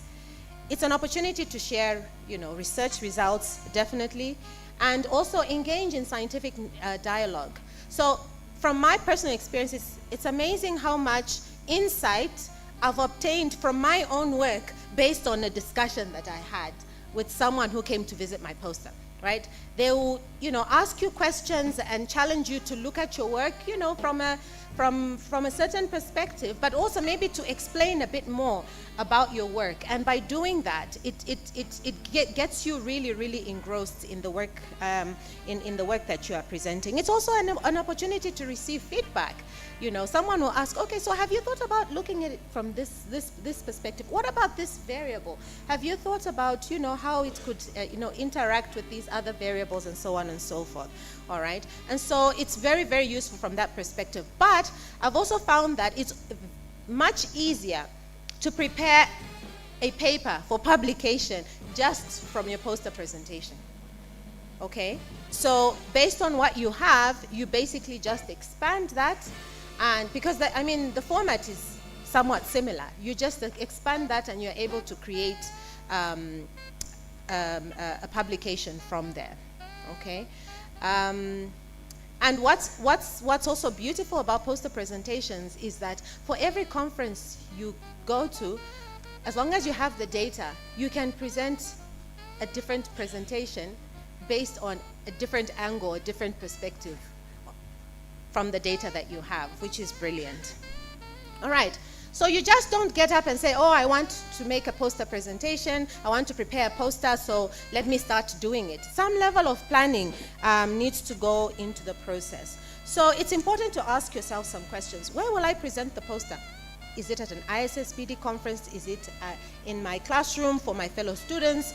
Is it at a university with fellow lecturers? Is it to government, you know, who might be interested, who might be hosting a conference? You know, where are you presenting this poster? This is very important because sometimes it will determine how you present your information. It will determine how much information you present. It might even determine the language, the level of language that you use, the level of scientific language that you use within your presentation. All right? And so once you determine where you are presenting, so if it's at an Issbd conference, what are the specifications with regards to requirements for the poster? I was very pleased when I walked into the poster room today and I found that everybody's presentation was a perfect fit to the boards that were provided. I think that's amazing. All right? It also means that our prof did an amazing job with communicating the specifications, and everybody followed, which was great. So different conferences will provide different specifications based on the size of boards they have, based on the space in the room that they have, and it's important to take note of those things. It also shows that you are paying attention to detail with regards to what the conference requires of the poster presentation. All right. Who will be in attendance? Again, this is important. Your audience is important, right? So if you're going to a scientific conference, you know the kind of audience that will be there. Tailor your presentation to cater for that audience. If you're presenting to, again, your students, fellow students who already know the background, it means in your poster presentation, you touch on the background, but maybe not go into too much detail because they already know what it is you're what your study is all about. So it's really, really important to know and understand who your audience are as you prepare your poster presentation, because you will be given the opportunity, I'm sure, to present to different audiences, not just a scientific or research audience. What message do I want to focus on? And for me, this is really important. I found that I always had a challenge in terms of trying to present, everything about my research. And sometimes that's not possible. Sometimes it's better to just maybe focus on certain key findings or a certain aspect or a certain group of respondents within your study rather than trying to do it all. Okay? Because then you find that you then have too much information and you then have a presentation that then becomes too crowded, and the minute you look at it, you're like, what's going on here? And people don't have time for that because they've got hundreds of other posters to take a look at. So it's always important just for you to determine, what is it that I want to focus on? What message do I want based on this information, this research that I've done? What results do I want to communicate? Okay. Have I received feedback? I always found it very useful to run my presentation by someone senior. And Professor Serpo has been my mentor all my life, and he's had the opportunity he was always very kind enough to comment on, several of my presentations. So if not a mentor, maybe a colleague or someone would be able to give you valuable feedback. Okay, so you're planning, you know where you're going to take your poster, you know the specifications, you know what message you want to put across, then you need to work on the content. So what is it that is going to go into my presentation? And how am I going to present this information, right? So always, the way we write from left to right is how ideally the information in your presentation should flow. And it helps if you put your titles very clearly in a way that is able to lead the reader, okay? Mixing things up can be quite confusing, and some people like to present like that because, maybe it looks fancy or it just gives a different feel of the presentation. But I found that it was always helpful for me when it was systematic. Even for me, the presenter, when it was systematic, I would just glance at my presentation and know, okay, this is what I need to speak about. Oh, in the results section, this is what I put, rather than having them all over the place. So ideally, present your information. Usually the posters will, if you're using a template, for example, it will give you columns and you present the information based on those columns. So what is also helpful is clearly labeling the different sections. So have headings and have your subheadings. So for example, the methodology section has different subsections in there. So whilst you are not going to put so much information in there, what you will do is at least, make sure that the sample is clearly indicated. If you're going to mention the tools, it's clearly indicated, rather than lumping everything together just for the purposes of clarity. What might also be helpful is if you're labeling if you have headings and they're clearly labeled, that's fine, but you could further enhance the flow by maybe putting your introduction as 1.0, then putting another subsection, you number it, if that's how if you think it will add further clarity. But what's always helpful is the headings. As long as the headings are clear, it's clear which is the heading and which is the subheading, which is the title, then you're good to go. All right. Color is good. It brightens, the presentation, but sometimes too much color can also be off-putting. So it's really important to make sure that if you're going to use colors, maybe just use the colors consistently rather than having a busy presentation. Okay? When we look at a poster, there are some key sections, and some people have a little bit more than these, but typically these are the standard sections that you would have for the presentation, right? So the title, very, very important, and it's usually the one that is the loudest in your presentation. And usually with the title, it's nice to have something catchy, a catchy title, and some people propose, using a question for a title, or just phrasing your title in a way that will attract attention, right? Rather than just leaving it, just as a statement, which you can, but it's always helpful to have, a title that is catchy. But also, when you have your title, underneath the title then is where you put, the authors, and also where their affiliations, where they're coming from. If it's authored by one person, then that's fine too. You just put that information under the title. So the title is a very important part of your presentation, because when someone looks at your title, they should be able to get a sense of what is this presentation about from the title. It should be able to induce some level of curiosity about your work. Another section that we have is the abstract. Abstract is, you can include it in there, but it has to be really summarized, understanding that it is, you have other sections that you have to include in there. So just making it brief, where you just very briefly indicate what your objectives are. You say a bit about, your objectives, a bit about your methodology, without going into detail, something about your results, just something very, very brief, because the other sections also need space on the poster, and some of that information that is in the abstract, you amplify it, for example, in the methodology, right?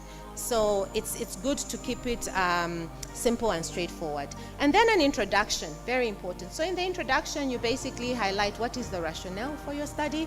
You also look at if you have a hypothesis or, research questions. That's something that you could also include in there. The method section doesn't need to be too long. The method section can generally be quite bulky because of the amount of information that goes into it, but you can just summarize. What is important is to make sure that you are providing information that is relevant for that particular section. And as we know, we're talking about our sample. We make reference to, maybe the tool or tools that we use, the methods of analysis, and so on and so forth. Okay, and then the results, very, very key. And the presentation of results, this results section is the section that most people are interested in. So how you present your results is also very important, because then people should be able to look at your table and basically look at the results section and interpret what the results are.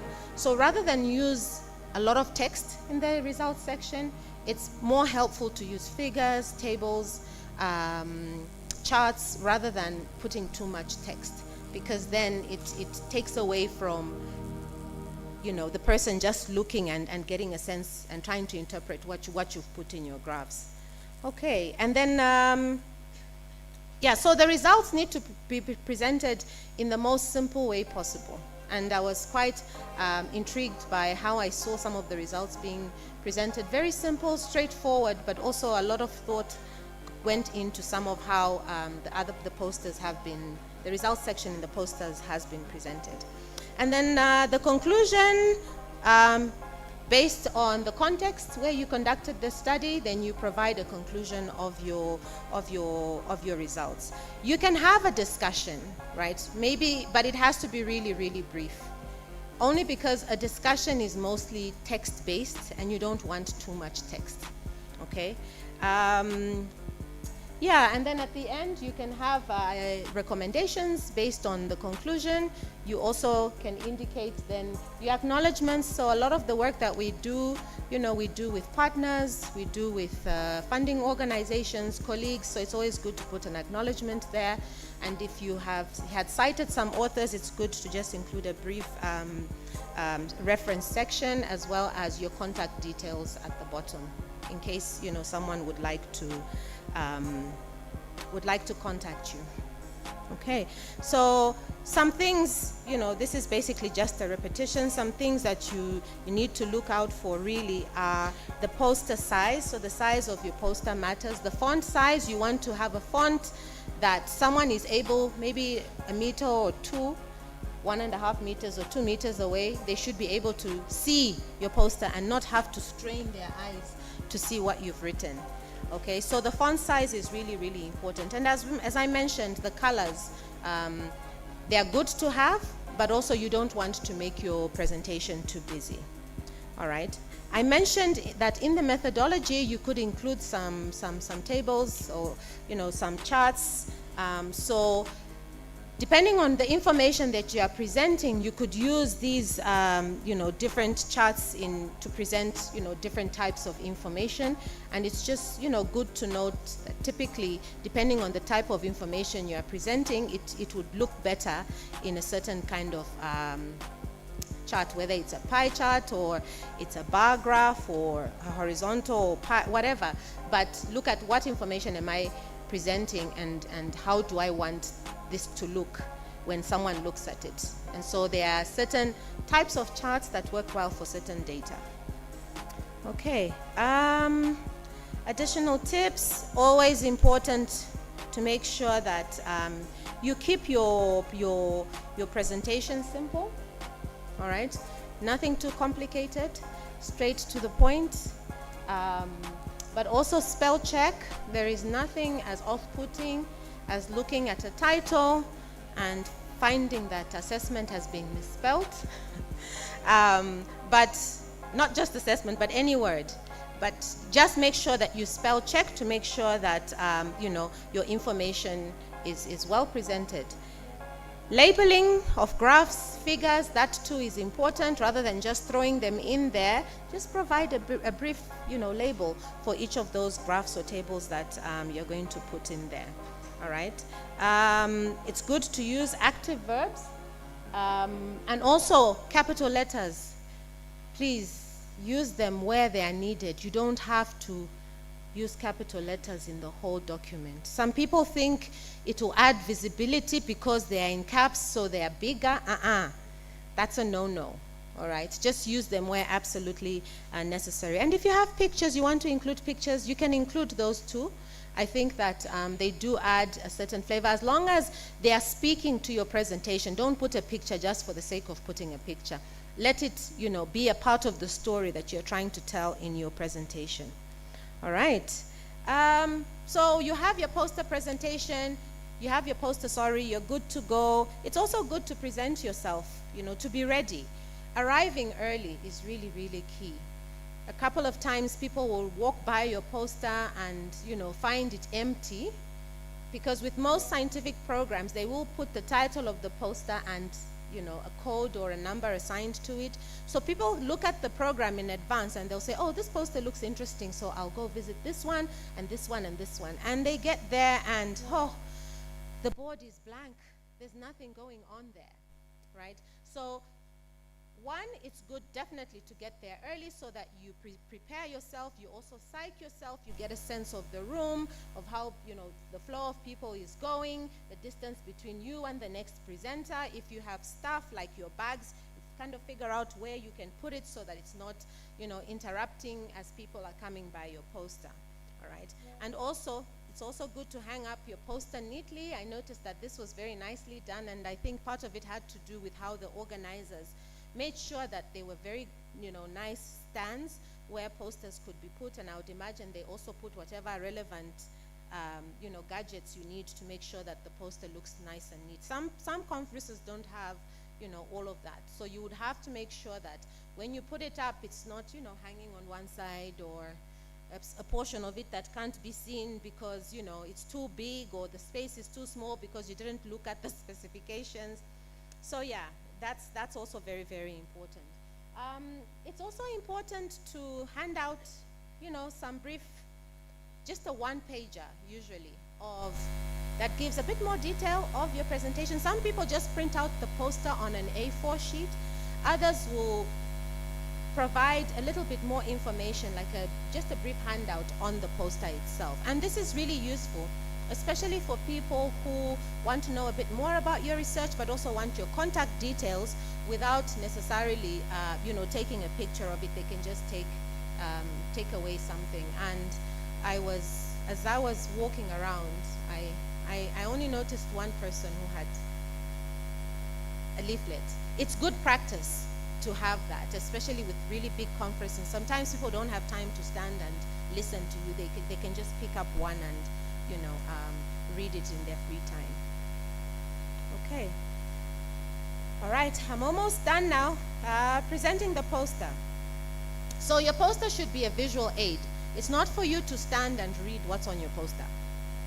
That would be something you do if you're not the one who prepared the poster. If you don't know your work, right? But if you do know your work, and obviously if you've put it in a poster, you are the expert more than anyone there. So you should be able to just speak to what is there without necessarily reading line for line, word for word. All right? But also, when you know your work well, you also have eye contact with your participants. When you're speaking, you're looking at them rather than looking at what is on the poster.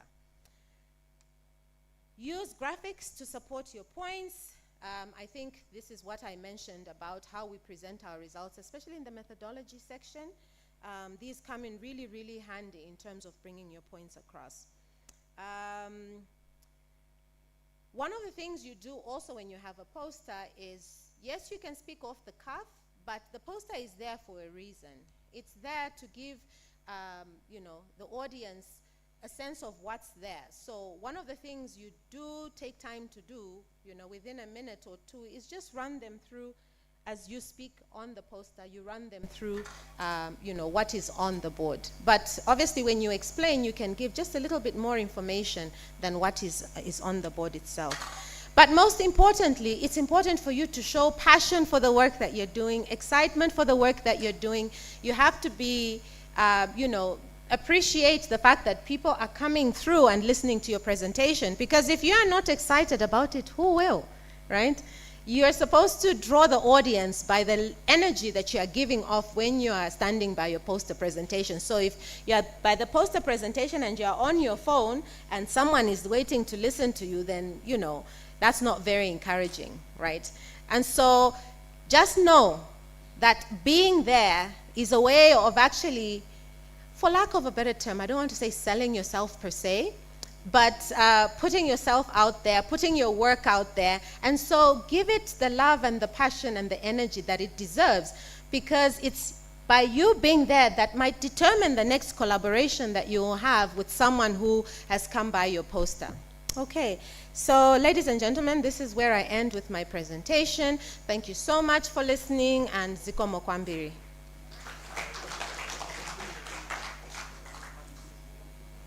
Thank you very much, Jackie, for a wonderful presentation on posters. And just the last statement you gave, that's how you put yourself out there. This is where you get your collaborators. This is where you get people who are interested in your research, and this is where you get your next funder. So give it that kind of energy. So I think we don't have much time. We'll take maybe one comment or two, and then we will interact with Jackie over the next 2 days. One comment? Yes, please, Dr. Bantu.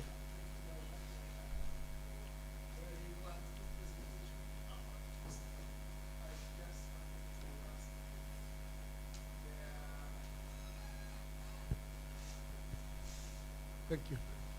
I wanted to ask if there are specific softwares for making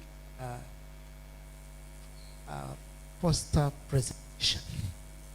Thank you.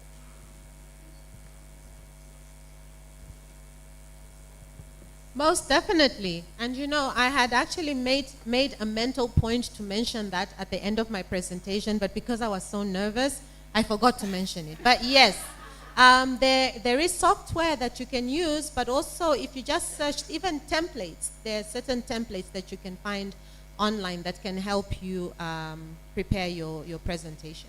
Yeah. Okay, thank you very much. Let's give Jackie that clap that we were taught by Professor in the morning. So the rain begins, the rain increases, the rain increases, the thunder falls. Thank you.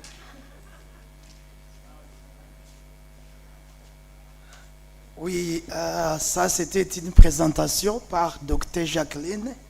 Merci beaucoup, Dr. Jacqueline. En bref, elle parlait de ce qu'on appelle les présentations à travers des affiches ou des affichages. Alors, elle a parlé de ce qui caractérise les présentations à travers des affiches qu'est-ce qu'il faut avoir pour avoir une affiche, une bonne affiche. Elle a dit qu'il faut toujours penser au contenu qu'on va partager avec le public, bien sûr, après avoir pensé au public. Et puis, il faut aussi penser au message. Il faut penser au message qu'on va lancer, qu'on va partager avec le public. Elle a aussi parlé de ce qu'on appelle les parties essentielles. Les parties essentielles d'une bonne affiche. Elle a aussi parlé de ce qu'on appelle les caractéristiques d'une bonne affiche. Et puis après, elle a dit, en tant que présentateur ou présentatrice, il faut toujours être prêt. Il faut toujours être prêt. Il faut être là pour la présentation en avance ou à l'heure. C'est tout. En bref, merci beaucoup. Maintenant, j'invite professeur Eju. So, can you translate for me? Okay. Merci beaucoup. Monsieur Affiche.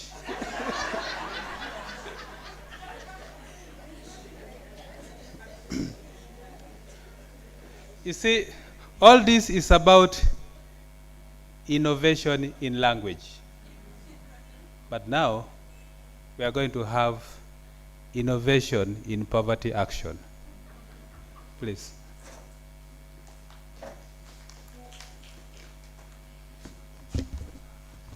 Thank you very much, my colleague, Prof. Godfrey. Ladies and gentlemen, I know our time is fast spent, but we have a very interesting presentation from Innovations for Poverty Action, and this is a US-based organization, and we have two prominent professions, and I request them to take the seats, and I can assure you they're not going to take more than 15 minutes. The lady is by the names of Caroline Nyuguto, and she's the Regional Research Engagement Manager, Africa, and also she's a leading innovation for poverty actions researcher, diversification strategy based in Kenya, and she's going to tell us what the organization is all about. But briefly, they told me that this organization wants to strengthen collaboration and linkages between the Global North and Global South when it comes to building research capacity among researchers in the Global South. So I think this is something very interesting for us to hear. And he's with a colleague, Dr. Obed Kambasi. He's a policy manager for innovation for poverty action, Uganda. And you have not more than 15 minutes so that we can go to other business. Yeah, please. Thank you so much. I taught here for 5 years, so I'm actually a teacher. I'm older than I look. Okay, so my name is Obed. I work for Innovations for Poverty Action as a policy manager. I finished a doctoral degree, that's why they call me doctor. I'm not a medicine man. So thank you so much for everything. I'll start where Muchemwaliwanga Jacqueline was stopped. I was born in Malawi, but I'm Ugandan. That's why I was able to understand that Zikomo Kwambiri is from my region. So Zikomo. And she said, you have to be excited about what you're presenting, otherwise the audience won't. That's why I'm very excited. Thank you so much to the French guy. I think he's the most popular guy. I'm just competing with him now. So I will be speaking a little bit for, they said 15 minutes for the two of us. So I will just use maybe 3, 4, 5 minutes, and then I leave for my colleague. IPA, Innovations for Poverty Action, is a US-based organization. I say best because of our headquarters and our founding. We're actually founded by eminent professors. You might have heard about Dean Callan. Some of those. And we are working in 22 countries with 22 country offices. We have been in existence for 21 years now. And our work spans beyond the 22 countries. So what we do is intervention research. That is our niche. And what we do in intervention research, really briefly, is randomized control trials, RCTs. We do that very well, I can tell you. And that is who we are. But beyond that, we translate that into policy. That's why I'm now a policy manager there. We have done more than 900 evaluations in more than 52 countries. Briefly, what we do is just very simple. 3 things. The first thing is that we create strong evidence. In our context, strong evidence means it's rigorous, that it can be trusted. I understand and I appreciate when Professor Chombo was talking about the power of qualitative research. And although we do a lot of quantitative research, we have since gone on to explain our quantitative studies with qualitative research, realizing that you don't just do an evaluation and you think that's enough. So research is research, but we want to create strong evidence. Number 2, we want to share evidence strategically. We work with people like you in academia who want to publish. Very good. But we want to say it's not enough to simply publish. It is also important that this evidence is being used by the people who make our policies, who design programs, and who change lives. So that's why we share it strategically. Very important. And when we share it strategically, the third thing we do is we support decision makers to use that evidence. It's one thing to give them evidence, supermarket style, but we think that they should have the skills, they should have the appreciation of why they must use that evidence, and then how do you use evidence. This is why our policy department tries to translate evidence into policy inputs. So how exactly does a randomized evaluation turn into better policy? That's it. Our program areas, we work in agriculture, in education, and all the others listed there. Very importantly, human trafficking is an issue here probably. Education, we are talking about the whole spectrum, ECD, primary education, secondary education, tertiary education, teacher education. So very important. We are working a lot. This is my last slide before my colleague takes over. So I said 5 minutes. I know you are tired. You can't be tired of a short man, can you? You cannot. You cannot. God does not give you little of everything. So he gave Professor Eju something I don't have. I do have what he doesn't have. And that is that I can mock the Covina without fear. That's a good thing. Okay, so who do we work with? We work with academics. Academics, like many people in this room. People who publish, people who write, people who teach, people who learn. And we know that because the academics are also committed to addressing the issues of decision makers and policy questions. If you are an academic, you're not committed to that, we suggest that you are in the wrong place. So we think that that's why we need them on board. And because they are the ones who do the research. So we work a lot with what we call PIs, principal investigators. When I joined IP, I was like, everyone is a PI. What is the meaning of this? We also work with implementing partners. IPA does not implement programs. We don't do the programs. We only evaluate the impact of programs, which are implemented by people like PLAN, like IRC, like BRAC, and others. And the ones I have mentioned, actually, we have worked with them on evaluating their programs.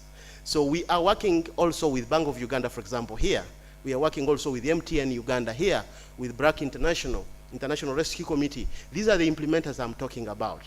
Why do we work with them? Because they also want to see if their programs are effective, and it's important for them. The other group we work with is government agencies. Now that's my bread and butter in the policy department, that we work with people in government to make sure that the policies are more responsive, to make sure that we are learning from what we are doing. And we also work with funders because they fund the programs, and because they want their funding to work in the right way. So we have worked with different funders like the World Bank, like Elmer Philanthropies, like the UN bodies, so that their funding can be targeted to programs that can make impact. Lastly, we are writing MOUs with partners. Professor Iju's department has been helpful. That's why we are here. Because they are academics and because they are policy actors, so we work in these kind of spaces. Thank you so much, and my boss and colleague, Caroline.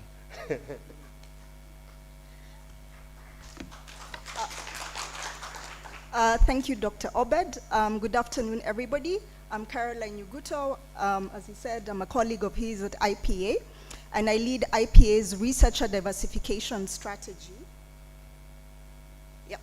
So I lead IPA's researcher diversification strategy, which is a strategy that's aimed at promoting diversity and inclusivity within our researcher network. He mentioned how many evaluations we've done. He mentioned how many countries that we are based in. And so we work with a lot of researchers based in these countries, based in the global north.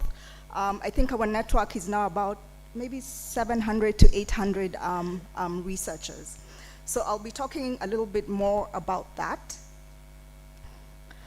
So I'll start with a few statistics, right? Just what I call the problem statement. So in economics, less than or about 8% of the top 5 applications on Africa have an African co-author. Then another statistic shows that fewer than 1 in 6 of the articles that were published in the top 20 development journals over a span of 20 years, so that's from 1990 to 2019, were by Southern researchers, while close to 3/4 were by Northern researchers. Then also statistics show that less than or just about 1% of the world's research output is produced in Africa. So it's obviously clear that development research continues to be mainly produced in the global north. So when we come internally to our organization, IPA, we talked about the researchers that we work with, the countries that we're based in. We find that only 27% of our research network are people that come from low and middle income countries. So obviously as an organization, if we want to continue to produce policy relevant research, we need to change our mode of business. So as an organization, we greatly increase our engagement with LMIC researchers so that we shift this current practice of social science research in LMIC countries for these 3 primary reasons. The first one is about addressing inequalities, for higher quality research, and lastly, it's for policy impact, which Obed talked about. Sorry, I'm rushing because of time. So our goal is by 2025 is for 60% of our projects to include LMIC researchers. And so what we're currently doing is the strategy is based on 4 key objectives, which are outlined here. So the first one is to expand development research networks to include more Southern researchers. So you'll find that networks between those in the north and in the south are limited. They do exist, but they are limited. And so as an organization, we kind of feel like, we can become like, a convener, bring all these researchers together, create matchmaking, create a database, right? There's lack of knowledge of who's doing what, right? So create a database of researchers so that people know who's doing what. If a researcher out at Yale University wants to do some research in education, they can just sort of look up who's doing what and what they've done. Then our second objective is to enhance access to funding for Southern researchers. Obviously, funding is a limitation that's generally faced. And so what we are currently doing is that we're advocating for the change of administration and management guidelines of funds. So we're working with fund managers, JPAL, 3IE, various organizations, advocating for them to have more information sessions, right? When an RFP comes out, have an information session, talk to researchers, tell them what it is that they're looking for, give them the opportunity to ask as many questions so that when they are applying for the funding, they do apply for the right thing. Other things that we're doing as an organization is holding things like proposal writing workshops. We recently held a webinar in Nigeria as well as in Kenya, where we talked about, how to structure proposals, common mistakes that are made and how to rectify them. We had different researchers who won funding from JPAL and from Partnership for Economic Policy just discuss their journey. So that's what we do. And then other things that we do is we do a lot of matchmaking, right? So matchmaking researchers, northern researchers with southern researchers, mainly on our projects. Yeah. Then the third objective is to promote pipeline development of southern researchers within our country offices, but also externally through collaborations with research institutions and universities. Currently, we have about 20 MOUs with universities and research institutions across Africa, because we are doing this project in about, we are implementing this strategy across about maybe 8 or 9 countries in Africa, mainly where we have a presence, but we are hoping to expand. And so, so internally, we work with a lot of research associates, research managers, and so we see them, we want to continue to build their capacity because we see them as future PIs who can work on our projects. Then I talked about externally, we have MOUs with all these universities, and so the idea here is with the MOU, we sort of outline our areas of collaboration, right? So where we talk about jointly fundraising to co-create policy relevant research, mutual capacity building. So we hold a lot of RCT workshops. I think we've done that at Makerere here in Uganda. In Nairobi, we've done that at Kenyatta, Nairobi University. In Nigeria, we've done that with Lagos Business School. And actually the RCT workshop at Lagos Business School ended up having 2 researchers from that worked together with our team in Nigeria, and they applied for funding and actually ended up winning the funding. Then lastly, the last objective is to support Southern researchers with research communication and policy engagement. So here we are providing communication strategies and dissemination training, providing feedback for researchers and their, with their projects in terms of policy engagement and influence plans. So this is just our progress in numbers. I talked about the 20 MOUs. We usually hold also matchmaking events. The idea here is to bring researchers into a room, either based on thematic areas, global north, global south, with the idea that, trying to encourage them to work together. We've had about 22 direct training sessions. This is mainly RCT workshops and also some data workshops. We've assisted about 4 researchers from Kenyatta University in terms of dissemination support. So they had done some gender study, some gender research, and they were then wanting to disseminate this research in the counties in Kenya.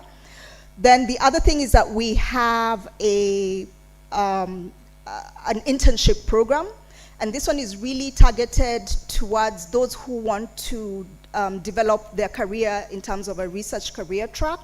And so we target masters and PhD students based out of the universities that we have a partnership, allowing them to get their hands dirty and to work on our projects, and it is a paid internship program. And so it's about, maybe they spend 6 months to about 12 months on our projects and sort of learn, the process. We've worked with researchers from the South in terms of proposal funding. So 30 researchers have won funding. Then we also do provide some funding to early career researchers based out of African universities, and so we've granted about $30,000. So what have we learned? These are the lessons and the implication moving forward. So we will increase our research design and proposal preparation support, increase proposal writing workshops, increase the number of internships, and then I talked about a database, right? So on our website, we're working on sort of improving the visibility of researchers in the South. Those are just a few of our goals and objectives. I think 1 to 4 we've already talked about, and things that will focus on pipeline development, continue facilitating matchmaking. So that's it. That's our information. Please feel free to reach out to us.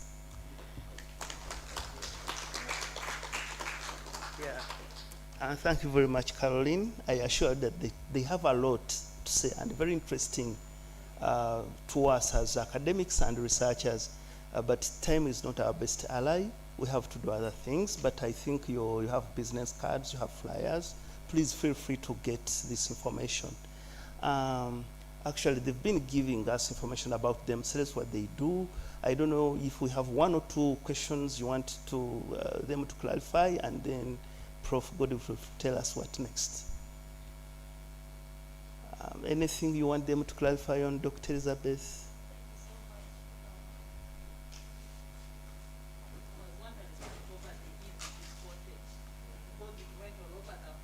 There was research, few researchers from the South, and so is poverty.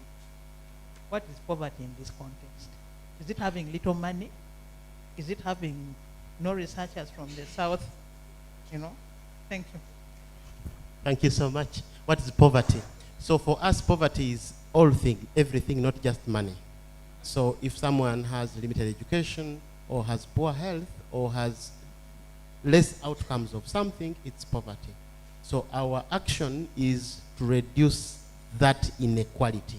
You could think about as inequalities really. And even in the research, we think that Southern researchers are resource poor in many ways. Access to funding, access to knowledge, access to publications, and that's the poverty, madam. Thank you, doctor. Yes, let me call my colleague, the Frenchman, to summarize, and then Prof. Yes. Oui, merci beaucoup. Ça, c'était une présentation par Madame Caroline et le docteur Obed. Ils viennent d'une organisation qui s'appelle IPA, mais ça c'est en anglais, qui veut dire qu'ils travaillent sur les innovations qu'on peut mettre en place pour lutter contre la pauvreté. Et leur organisation est basée aux États-Unis. Ils ont parlé de ce qu'ils font. Il faut des recherches interventionnelles. Ils ont parlé de leur programme et ils ont aussi parlé de les parties prenantes.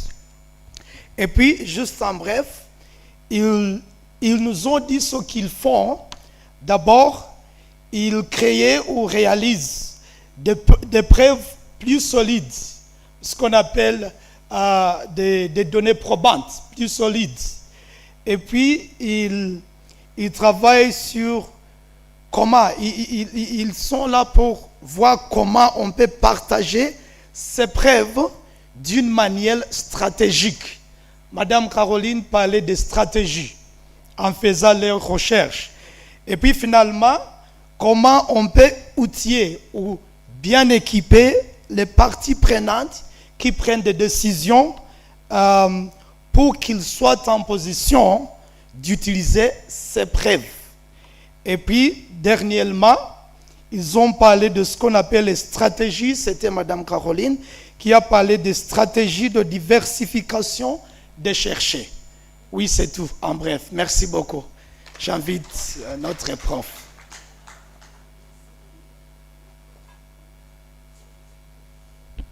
Okay, we have forgiven you. He was saying, have mercy all the time.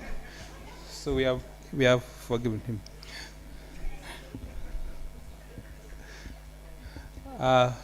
So, colleagues, in our research poverty,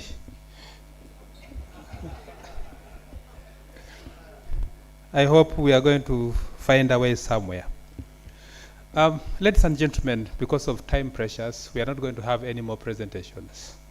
Any other presentation that would have taken place now, we are going to shift them to tomorrow, so that we shall be able to concentrate. Right now, the Lord is waiting for us in the shrine. So, for you Ugandans, it is not good to keep doubling things. You have been there and have very many blessings several times. So we want those people who have not had a chance. Now the buses are out. Please kindly, our visitors, we go and board the buses so that we can take you there. When you have some space, I will have some of the people from the communities. I know the people from the community, some of them might not have gone there. So let us see what the space is there in the two buses, and we go. So let us really go now, because we only have 20 minutes to reach the shrine. Otherwise, it will be closed, and then we shall have wasted time.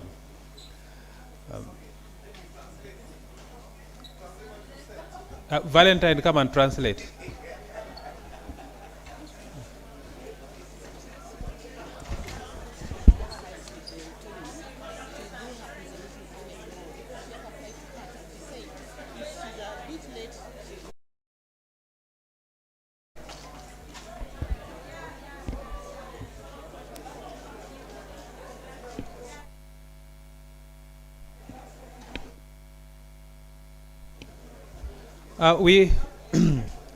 So those who are on the WhatsApp group, we are going to send for you an evaluation form in the WhatsApp group.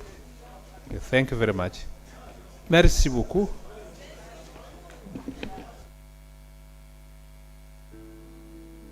Every waking day is a reminder just how beautiful this, our land, truly is. The kind of beauty that you can only find here. In the lush green all around us and the wondrous sights within. It's what you feel in the gentle caress of tropical wind from the mountaintops. So, all those people who are not decided on what to do, there is tea to be taken there. So please, God knows how to organize these things. So please go and take a cup of tea, take more than one, okay? So that we make the ones who have gone to get annoyed.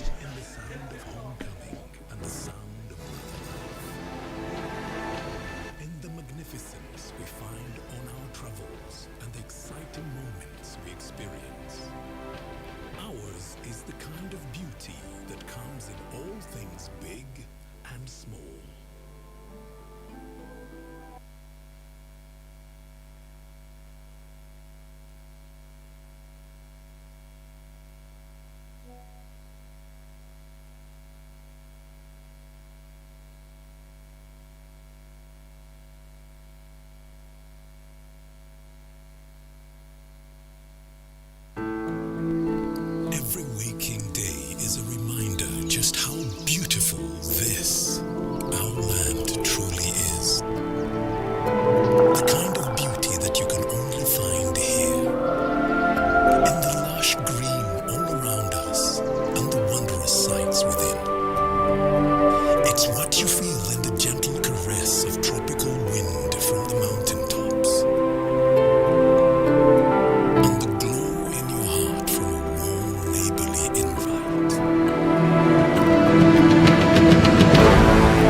Kyambogo University is a unique university with a niche in engineering, vocational education, teacher education and special needs education.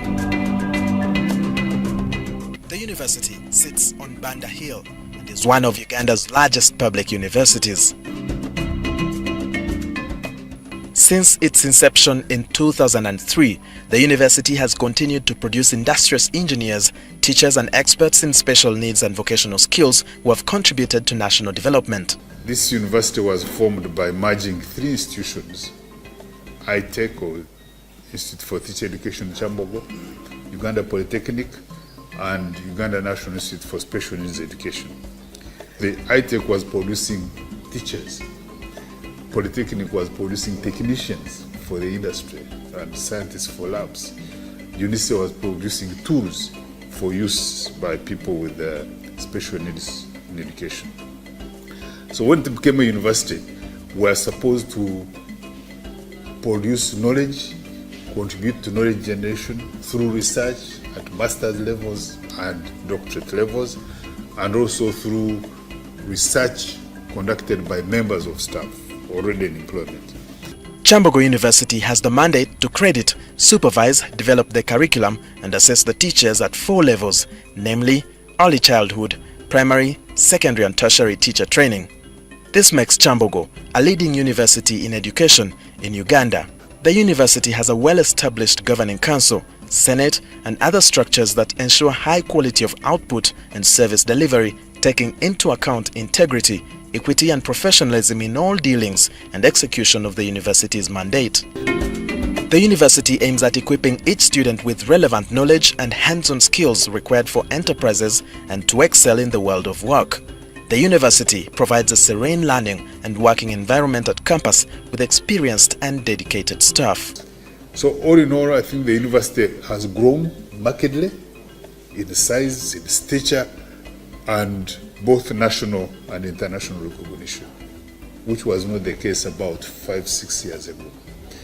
So finally, I want to invite the senior 6 leavers and the diploma holders to come to Kyambogo to enhance your opportunities, career opportunities, and study. We shall be here to provide the services to your satisfaction. So take advantage of our programs and apply to come to Kyambogo.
Every waking day is a reminder just how beautiful this, our land, truly is.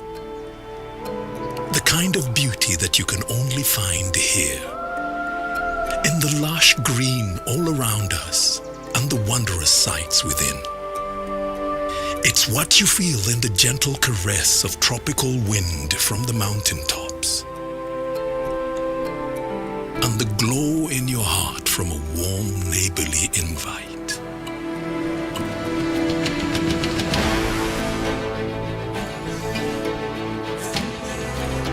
It's in the distinct aroma of our cooking to the taste of food that takes you on a journey. In the sound of homecoming and the sound of Mother Earth. In the magnificence we find on our travels and the exciting moments we experience. Ours is the kind of beauty that comes in all things big and small.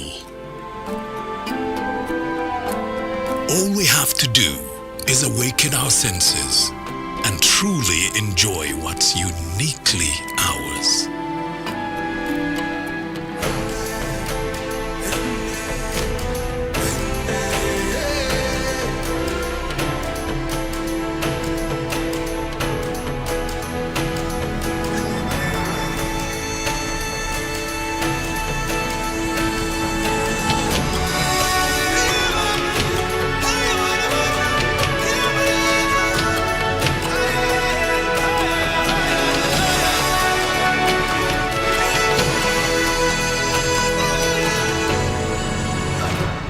Explore Uganda, the pearl of Africa. Explore Uganda.